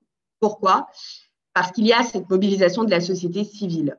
On l'a parlé de la Sahara, mais je pense aussi ici aux dizaines de groupes informels qui, dès le 4 août, ont répondu présents pour répondre aux besoins les plus urgents des populations affectées par les explosions. Cette société civile, composée notamment d'ONG, elle tient ce pays à bout de bras depuis 4 décennies, voire davantage. La société civile, elle se substitue à un État qui est défaillant, dans lequel ce que nous, on prend pour acquis en Europe est ici pas du tout acquis, notamment aller à l'hôpital ou alors aller à l'école, particulièrement lorsqu'ils sont publics. Pourtant, et en garantissant notamment l'accès aux droits économiques et sociaux, incluant celui à l'alimentation notamment, via des partenaires, AMEL, mais aussi toute la société civile libanaise permettent que le pays, que les habitants puissent vivre. Je ne veux pas dire décemment, parce qu'on est quand même loin d'une dignité universelle, mais tout de même, ils peuvent vivre. Et ils s'inscrivent aussi dans 2 objectifs supplémentaires, de valeurs supplémentaires universelles auxquelles on croit, l'humanité et la solidarité. La société civile libanaise, elle est composite, mais ce qui est sûr, et ça c'est un fait, c'est qu'elle comprend plusieurs milliers d'associations qui sont enregistrées auprès du ministère de l'Intérieur. Les chiffres font débat, comme toujours au Liban, mais on parle tout de même d'un tissu associatif qui est très riche. Et donc, le rôle prépondérant des ONG, notamment dans la mise en place des services dits de base, c'est un fait. Qu'il s'agisse d'ONG nationales et régionales, confessionnelles ou pas, tous ces services, toutes ces activités sont mises en place avec leur concours. Alors, on travaille, nous, à MEL, avec tout le monde, mais évidemment, ça ne nous empêche pas de maintenir notre vision, et notre vision, c'est celle d'un État laïque. Et au-delà des ONG, plusieurs plateformes auto-organisées avec lesquelles nous coopérons, nous interagissons, partagent les mêmes valeurs. Et ça, pour nous, c'est important de le souligner, que le Liban, même s'il a un système qui est confessionnel, comporte aussi une société civile qui croit en un autre Liban, un Liban que nous espérons différent et très prochainement. Le message d'optimisme que je vais essayer de vous porter aujourd'hui, il ne cache pas pour autant les enjeux et les défis, notamment sur le plan humanitaire qu'on vit aujourd'hui dans notre quotidien, mais qui vont aussi se poser dans notre futur. Il est donc évident que l'État libanais doit prendre ses responsabilités, notamment lorsqu'il s'agit de questions humanitaires et de développement, en mettant en place des réformes et une refonte totale de son système. Pourquoi ? Parce que c'est l'État qui est redevable lorsqu'il s'agit d'assurer l'accès à la santé, d'assurer l'accès à l'éducation dans le pays et sans discrimination, je tiens à le souligner. Et tout ça aussi pour qu'on puisse envisager l'avenir sereinement, dignement aussi. Donc pour nous, pour la société civile, l'enjeu, c'est de demeurer un groupe de pression. Un groupe de pression qui rend redevable cet État, lui fait assumer ses responsabilités. Parce que oui, on est là, on contribue à mettre en place ces services de base. Mais notre objectif ultime, évidemment, ça reste que ce soit fait sous l'égide de l'État et que ce soit l'État qui prenne ses responsabilités. Et je pense aussi que cet objectif de constituer un groupe de pression est aussi partagé par de nombreux groupes auto-organisés qui émergent depuis plusieurs années. Alors, notre plaidoyer, il doit être constant. Très prochainement, on a la conférence qui est organisée par la France, donc des pays donateurs, suite aux explosions de Beyrouth, et ce sera une nouvelle opportunité pour nous, société civile, de ressouligner l'importance, certes, de pousser le Liban à faire des réformes, mais surtout de nous donner à nous, société civile, les moyens financiers, les outils pour maintenir notre action, tout en exigeant, au-delà des réformes, que ce soit fait dans une vraie perspective de justice sociale. Et ça, je pense que c'est le mot qui est très important pour nous, ou en tout cas pour Amel, c'est qu'on continue à s'inscrire dans la justice sociale, que tous les Libanais, toutes les Libanaises, toutes les personnes qui habitent sur le territoire le méritent, en fait, méritent ça. Merci. Merci beaucoup, Virginie, pour cette intervention. Et je vais maintenant passer la parole pour finir ce panel à Kanj Hamadeh, qui va donc recontextualiser l'alternative que porte Bouzurouna Jouzourna dans l'enjeu plus large de la question de l'agriculture et de la souveraineté alimentaire au Liban, dans une perspective sociale et politique, de nous dresser un tableau des enjeux. Et en deuxième partie, nous répondre aux pistes que formulait Serge avec beaucoup d'enthousiasme. On peut se poser en voyant l'état effectivement de crise systémique et financière, monétaire, économique au Liban, savoir si les dimensions de ce qu'on pourrait appeler l'agriculture paysanne ou l'agroécologie forment une piste, des perspectives pour sortir du marasme, une piste parmi d'autres évidemment, ou en tout cas une perspective peut-être plutôt de résilience. Voilà, merci Kanj, c'est toi. Et merci à vous. Avant de passer aux questions. Merci à vous. Et ce que je vais essayer de faire dans mon exposé, c'est de montrer comment est-ce que Jouzouruna essaye et réussissent quelque part à donner vie à une certaine utopie. Et je pense que là, c'est vraiment pour cela qu'ils méritent. Et encore une fois, je leur dis Mabrouk pour le prix Daniel Mitterrand. Donc, donner vie à une utopie qui serait une utopie de partir d'une agriculture qui est subordonnée et exploitée. Et on va parler subordonnée à qui, à quoi, exploitée, mais aussi exploiteuse. Hein, une agriculture qui est vraiment une agriculture libanaise de l'agriculture de la République marchande des années 50 jusqu'à 2011. Vraiment. À une agriculture locale de paix et de stabilité, une agriculture résiliente, mais pas uniquement résiliente, mais aussi une agriculture militante, paysanne, coopérative et solidaire. Et je pense que quelque part, Bouzurouna Jouzourna essaye et réussissent beaucoup à nous faire penser que cette alternative est possible avec beaucoup d'autres alternatives. Et en fait, ce que voudrais refaire, c'est revenir un peu sur le moment de départ qui n'est pas vraiment la crise financière, mais qui est avant tout la crise syrienne, qui a permis à l'agriculture d'entrer de prendre cet aspect de paix et de stabilité quelque part.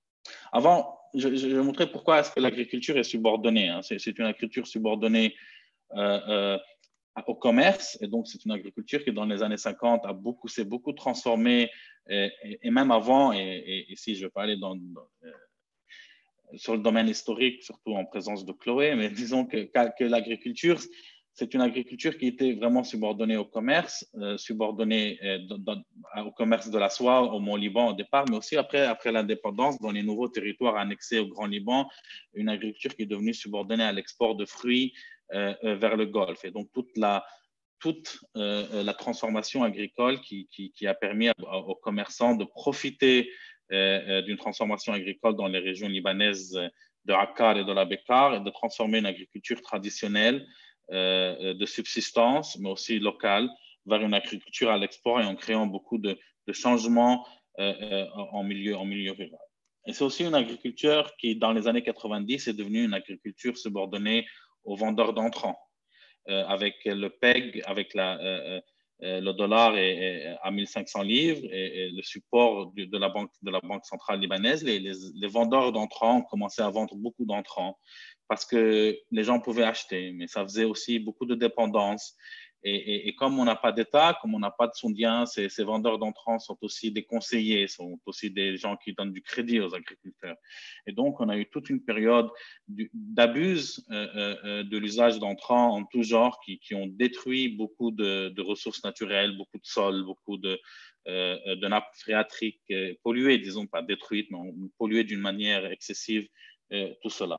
Et c'est aussi une agriculture qui est subordonnée aux gens qui donnent des services, aux services après la récolte, aux commerçants en gros. Et par l'absence d'organisation coopérative, par l'absence d'organisation d'agriculteurs, l'agriculture ne réussit pas à pouvoir négocier les prix, à pouvoir garder les ressources de la valeur ajoutée au niveau agricole, au niveau de l'agriculture, de l'agriculteur, des agriculteurs. Et donc, encore une fois, on est subordonné, exploité par les commerçants à l'export, exploité par les commerçants en entrant, exploité par les commerçants en gros, par les services de réfrigération, par les services de distribution. Et donc, tous ces gens-là essayent poussent des ressources et prennent toutes les ressources que l'agriculture peut donner.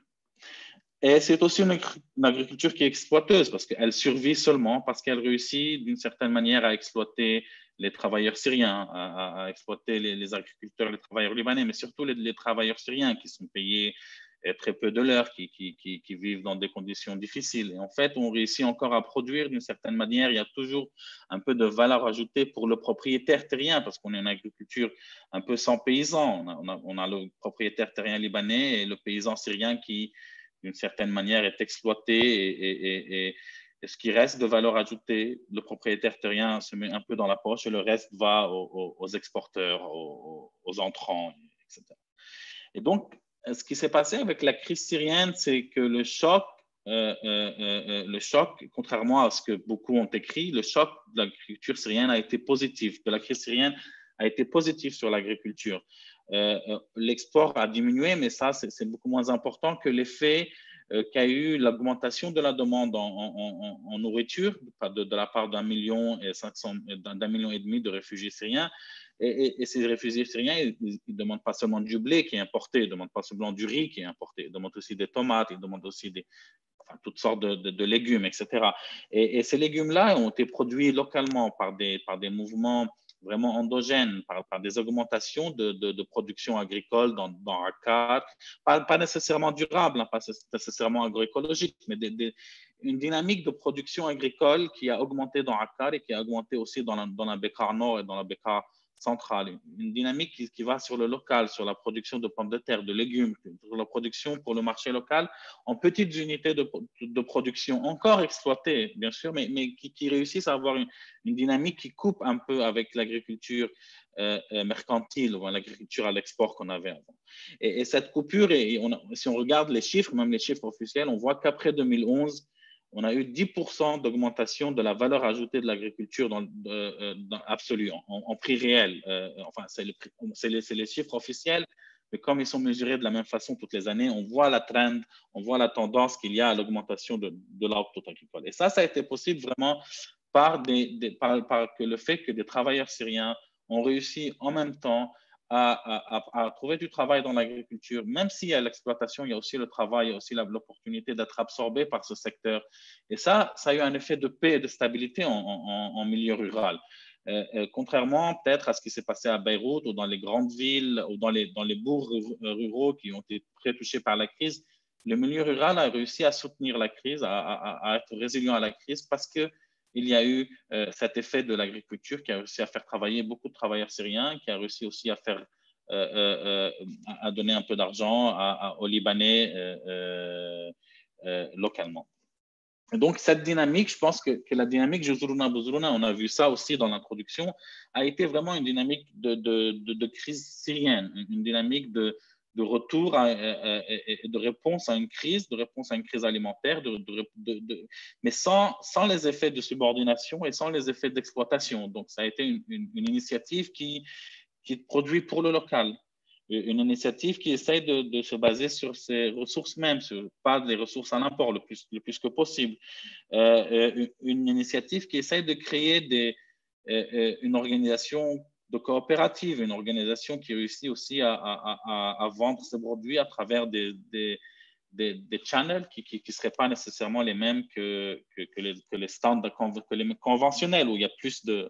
Et surtout une agriculture qui n'exploite pas les travailleurs syriens, une agriculture qui travaille avec les travailleurs syriens, avec les travailleurs libanais, une agriculture solidaire et paysanne. Et ici, ça, c'est un changement qui est important parce que c'est un changement où le lien avec la société civile doit se faire à travers...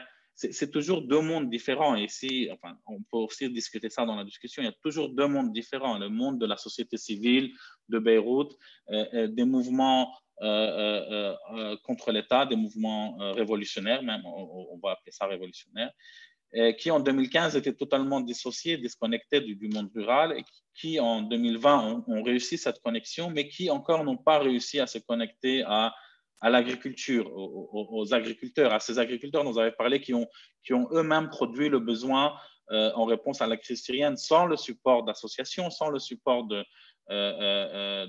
d'organisations internationales, mais vraiment une dynamique d'investissement local à petite échelle, mais qui a réussi à faire un impact là-bas. Et l'idée, ce serait que vraiment, Buzuruna Juzuruna est une exception parmi toutes ces initiatives, parce que c'est à la fois une initiative citoyenne, une initiative d'ONG, mais qui n'est pas déconnectée du rural, qui n'est pas déconnectée des gens en milieu rural, qui n'est pas une initiative de Beyrouth. Hein. C'est vraiment une initiative qui vient du local. Mais maintenant, merci quand si tu peux juste conclure très rapidement. Oui, je vais conclure, oui, bien sûr, je suis désolé. Je vais conclure sur le fait que moi, je vois la crise financière comme un danger. Comme un danger de briser tout l'effort. Et là, je ne parle pas de Juzuruna Buzuruna, mais je parle de l'agriculture qui est devenue une agriculture de paix et de stabilité parce qu'elle a réussi à avoir autant de travailleurs syriens. Maintenant, avec la crise financière, il y aura encore plus de difficultés pour produire.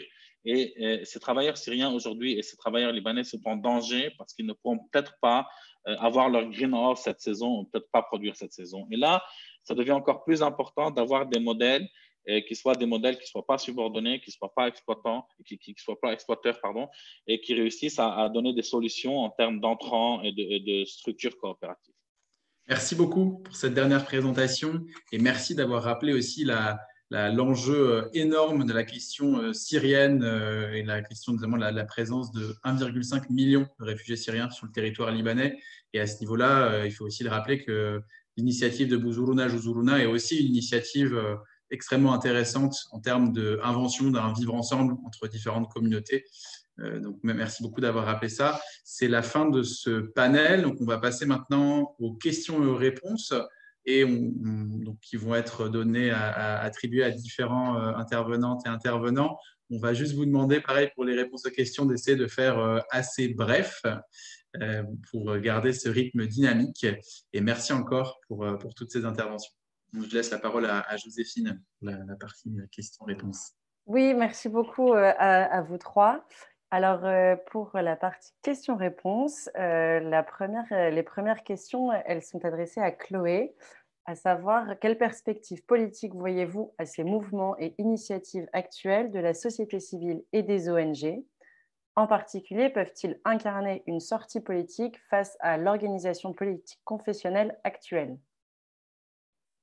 Merci Sylvie. Alors en fait, je pense qu'il faut déjà dissocier entre ONG et vraiment donc, les associations qui font du travail humanitaire sur le terrain et on va dire les nouveaux partis politiques ou bien les partis politiques qui se transforment ou bien qui s'adaptent en fait à un discours non sectaire. Donc pour la deuxième catégorie, je pense que le travail est déjà en train de se faire. Donc, le mouvement de manifestation donc, a créé de nouveaux groupuscules. Il y en a une dizaine, je peux les nommer maintenant. Il y a Mintashrin, Mhtarbin, Mjtamain, il y a Mouatinoun, Mouatinant fi Dawla, il y a Street, il y en a plusieurs. Et ces groupuscules politiques, donc bien sûr, qui sont variés, qui ont chacun un peu comme une sorte de programme et qui ne sont pas tous très expérimentés, sont tous en contact entre eux et ils essayent de former comme un front, on va dire, d'alternatives politiques. Et je pense qu'à long terme, vu qu'il est clair maintenant que la révolution telle qu'elle, on va dire, n'a pas porté les fruits en termes de renversement de l'État tel quel. Donc, c'était plutôt vraiment un mouvement contestataire dans la rue. Donc, leur stratégie, plutôt, c'est de pouvoir, à un moment donné, se mettre sur la même table de négociation avec l'élite présente, de pouvoir négocier, en fait, une sortie de crise où certains d'entre eux pourraient peut-être accéder au pouvoir, ou alors l'autre stratégie serait d'attendre en fait les élections parlementaires de 2022 et à ce moment-là travailler vraiment sur l'électorat et voilà se présenter en fait comme une alternative politique nouveau et je pense que c'est prometteur parce que effectivement la nouvelle génération libanaise, surtout après cette année vraiment difficile où plein de jeunes se sont retrouvés sans travail, etc. Je pense qu'on va voir quelques bons résultats dans les élections. Donc ça c'est mon avis. Super, merci beaucoup Chloé.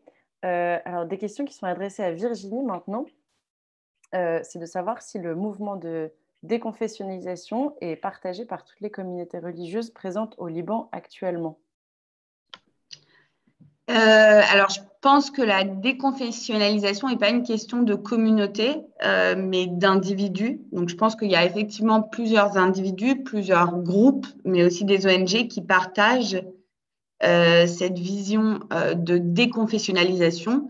Après, voilà, je ne veux pas dire que certaines communautés le partagent plus que d'autres. Je pense que ce serait trop simple de le présenter comme ça. Merci Virginie. Alors, 2 questions en une pour Bouzurouna Jouzurouna. Dans le domaine de la ressource en eau, qu'en est-il de la plaine de la Beka et autour du site de Somaé? Donc la question sur les ressources en eau dans la plaine de la Bécaille, c'est historiquement, enfin après quand je pourrais corriger éventuellement, mais ça a toujours été la citerne du Moyen-Orient. On est entre deux plaines de montagne dans une deux chaînes de montagne dans une plaine, donc il y a beaucoup d'eau souterraine. Il y a notamment la rivière Lutani qui passe à côté. Donc, il y a pas mal de ressources en eau. Après, évidemment, cette eau, elle est extrêmement polluée, mais dans des niveaux très, très problématiques. Comme on disait tout à l'heure, l'agriculture intensive a aussi beaucoup, beaucoup dégradé ces ressources naturelles. Plus la corruption, plus le fait... la corruption, l'industrie les déchets industriels qui sont balancés de manière illégale dans les cours des petits ruisseaux qui arrivent au fleuve, les puits qui sont aussi illégaux, qui vont à des profondeurs un peu extravagantes et qui vont pomper dans les nappes phréatiques qui n'arrivent plus à se remplir, genre qui n'ont plus le temps de reprendre l'eau des pluies, etc. Du coup, théoriquement, il devrait y avoir beaucoup d'eau, mais sur le terrain, la plus grande partie de ces ressources est ou bien gaspillée ou bien surutilisée, mais surtout est très polluée.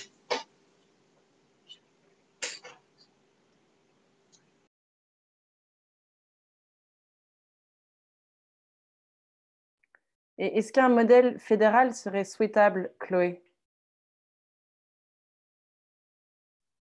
Alors, il y a bien ce débat-là qui ressort, en fait. Dès qu'il y a une crise au Liban, historiquement parlant, il y a les idées fédéralistes, en fait, qui ressortent. On a vu ça pendant la guerre civile, surtout, bon, la guerre civile libanaise, donc c'était les années 75.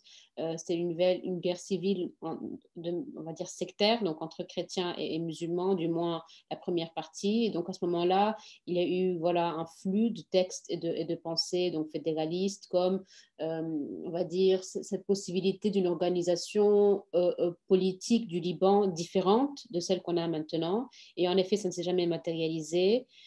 Personnellement, je ne pense pas je ne suis pas ni sociologue ni politologue, mais personnellement, je ne pense pas que l'État fédéral est une solution au Liban parce que ce que l'histoire montre du moins et ce que ce genre de crise démontre, c'est tout simplement, elles sont un peu la conséquence, on va dire de manière simplifiée, de l'absence d'un État-providence capable de donner en fait des services à ses citoyens. Je pense qu'au contraire, l'État fédéral ou bien n'importe quel genre de fédéralisme a distingué de la décentralisation, on va dire, de n'importe quelle manière. Je pense qu'un État fédéral, au contraire, pourrait renforcer le confessionnalisme politique, pourrait renforcer les leaderships locaux et encore ne résoudrait toujours pas le problème de nos services et de notre citoyenneté. Donc, moi, personnellement, je ne pense pas que ce soit voilà, une solution. Merci beaucoup, Chloé. Quelles solutions politiques et économiques pourraient être retenues pour améliorer la situation au Liban?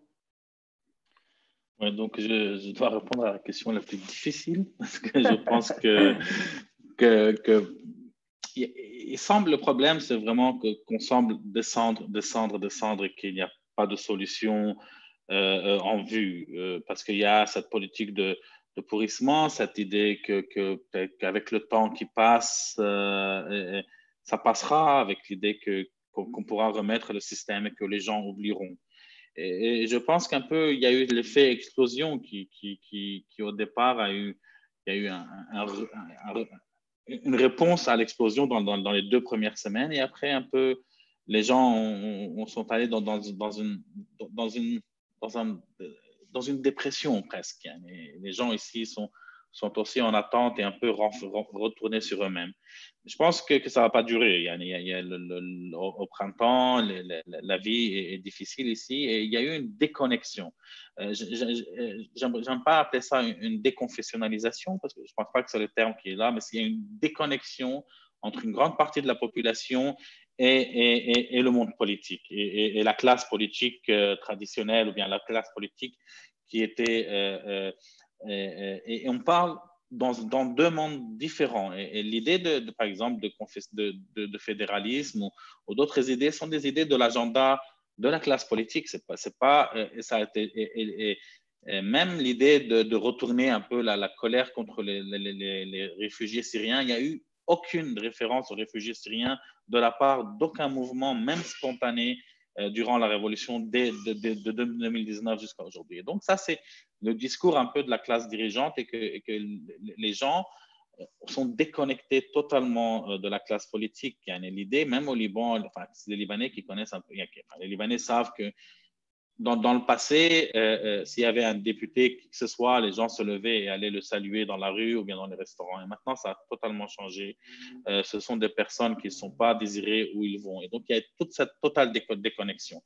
Et le fait, c'est qu'on ne sait pas où est-ce que va aller ce système où la classe politique n'a pas de solution. S'ils ne font rien, ils vont tomber avec le pays. S'ils font quelque chose, ils font des réformes, ils vont tomber aussi parce que ce n'est pas une classe politique qui peut survivre une réforme. Et entre les gens qui sont un peu aussi occupés par eux-mêmes maintenant, un peu reconfinés vers soi-même, confinés en fait aussi, donc physiquement confinés aussi. Et est-ce qu'il y aura une solution d'ici le printemps prochain? Où est-ce que ça va bouger? On ne sait pas. Est-ce que ça va bouger côté réforme, qui sera un suicide pour la classe politique? Est-ce que la classe politique ne va rien faire, qui est aussi un suicide par la classe politique? Et est-ce qu'on va avoir une solution qui sorte du bas? C'est difficile à dire parce que c'est des groupuscules comme Chloé avait on les a décrits et décrits, pardon. Et est-ce qu'ils vont réussir à avoir une alternative? C'est encore trop tôt pour le dire, mais on ne va pas rester comme ça. C'est une situation qui ne peut pas durer très longtemps. Mais merci, Kanj. Il y a une question qui nous est également adressée, qu'on va formuler un petit peu, sur le rôle du Hezbollah, quand on parlait donc, du coup de la question de la classe politique aujourd'hui délégitimée. Peut-être une question donc, pour Chloé sur le rôle du Hezbollah à la fois dans la contestation, dans sa répression, dans son rôle social, qui, donc, rappelons-le, détient une force militaire quasi supérieure aujourd'hui à l'armée libanaise, supérieure même à l'armée libanaise et presque un État dans l'État. Voilà, donc je pense que c'est un enjeu important, qu'on ne va pas pouvoir en parler très longtemps, mais si Chloé, tu peux donner quelques pistes sur cet enjeu. Oui, alors le Hezbollah donc, a très tôt s'est positionné très tôt contre tout mouvement contestataire, donc parce qu'effectivement cela mettait en danger sa mainmise sur l'État, surtout que ça fait quelques années, donc comme on le sait, que le Hezbollah voilà,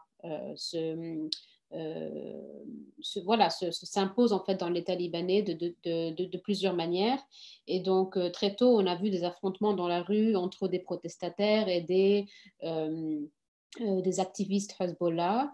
Et il y a eu vraiment des débats très forts là-dessus parce que l'un des slogans de la révolution, comme j'avais dit, c'était que l'on y a un écueillon, ça veut dire tout le monde, veut dire tout le monde, tous les politiciens avec aucune exception. Et donc les activistes du Hezbollah étaient contre le fait qu'on mette dans le même sac en fait Hassan Nasrallah, donc le leader du Hezbollah.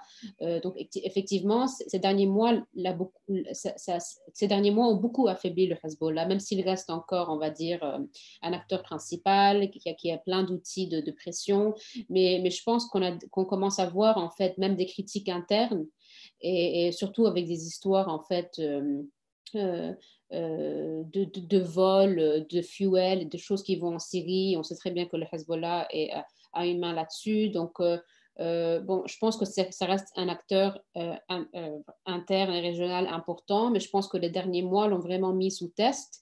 Et surtout avec les pressions américaines qui viennent là. Donc, je pense que là aussi, peut-être qu'on peut voir une évolution bientôt.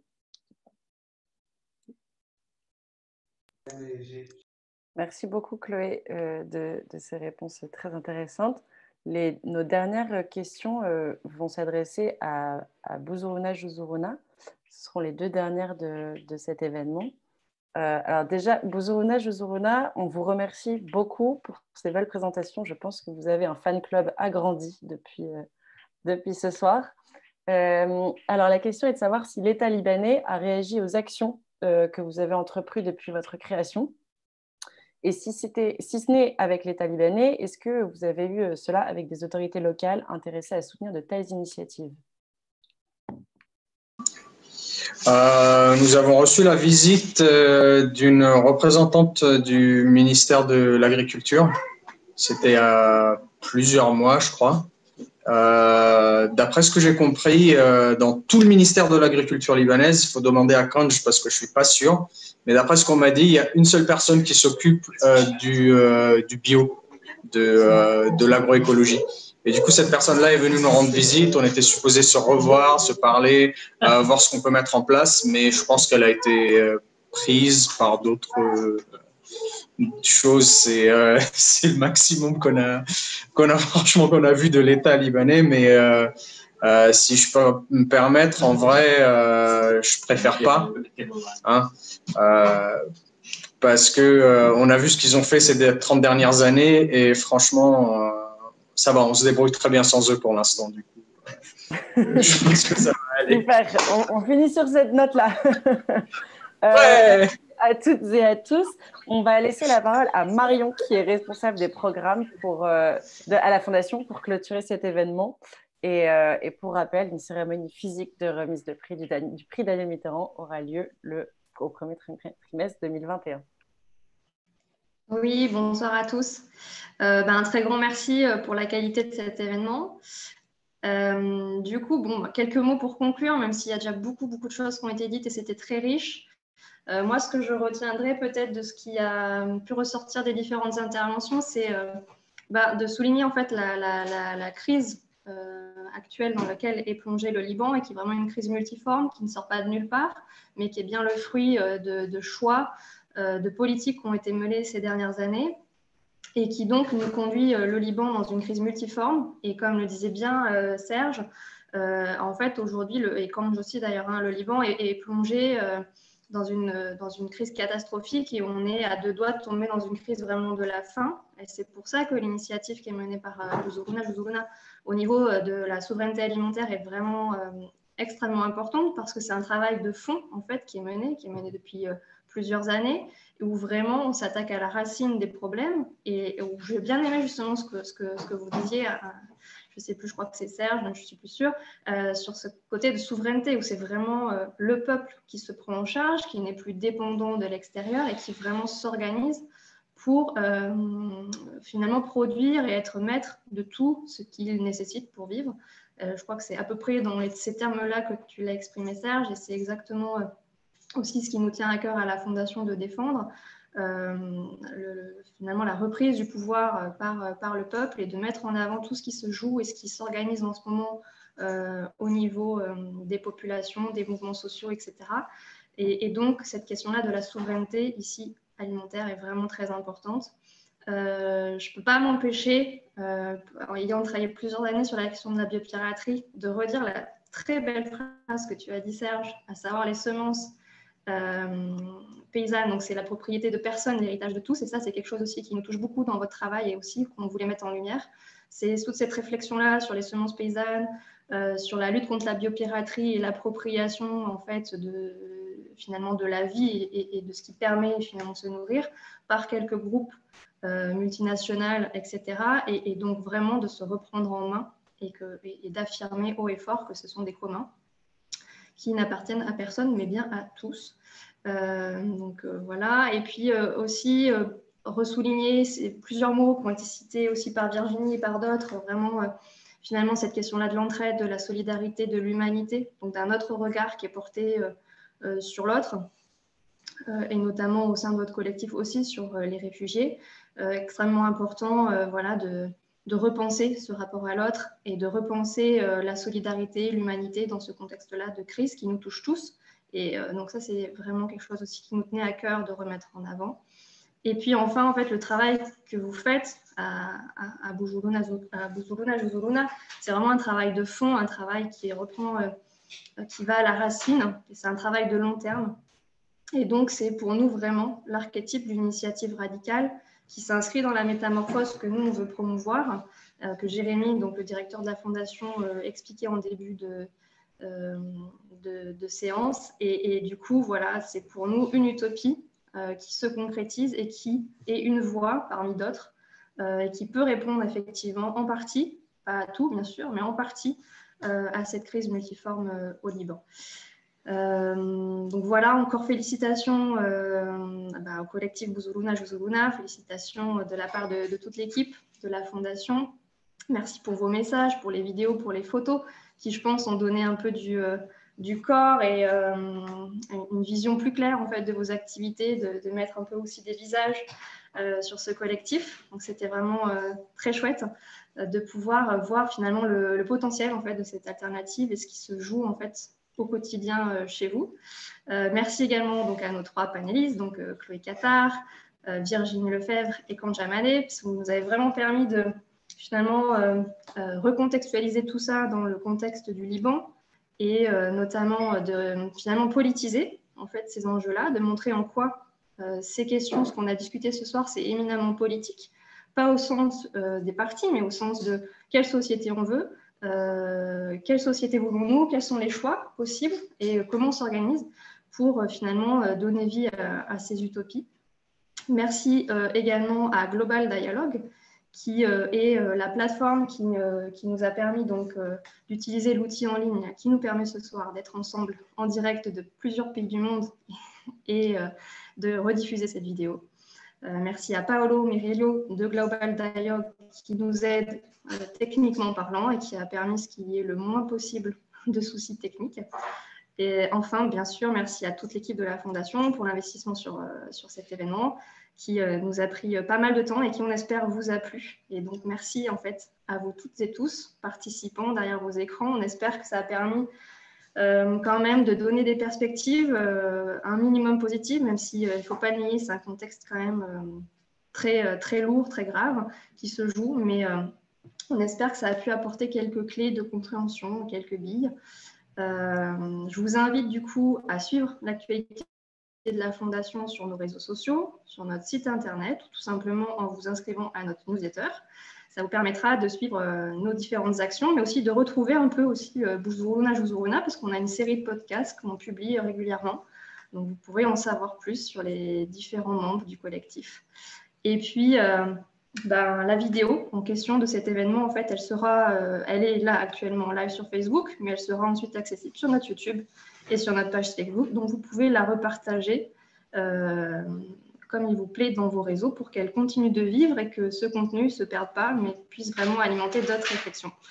Et puis, on espère accueillir Buzuruna Juzuruna au premier trimestre 2021 pour tout simplement continuer ces échanges, co-construire ensemble, continuer les rencontres et participer de cette métamorphose du monde tous ensemble. Donc peut-être le dernier mot pour Buzuruna Juzuruna. Oui, encore une fois, merci beaucoup à la Fondation, à toute l'équipe de la Fondation qu'on a appris à connaître un petit peu ces dernières semaines en préparant ces événements. On espère vraiment très fort vous rejoindre au premier trimestre. Et grand merci aussi à Virginie, Chloé et Kanj d'avoir accepté tout de suite et d'avoir été parfaitement clair et pertinent et voilà, super intéressant tout au long du panel. Merci beaucoup à tout le monde. Merci. Merci, super. Bravo. Bonne soirée à toutes et à tous. Et à très vite pour de nouvelles aventures. Au revoir. Au revoir, bonne soirée. Au revoir tout le monde. Bravo. Merci. À bientôt. À bientôt.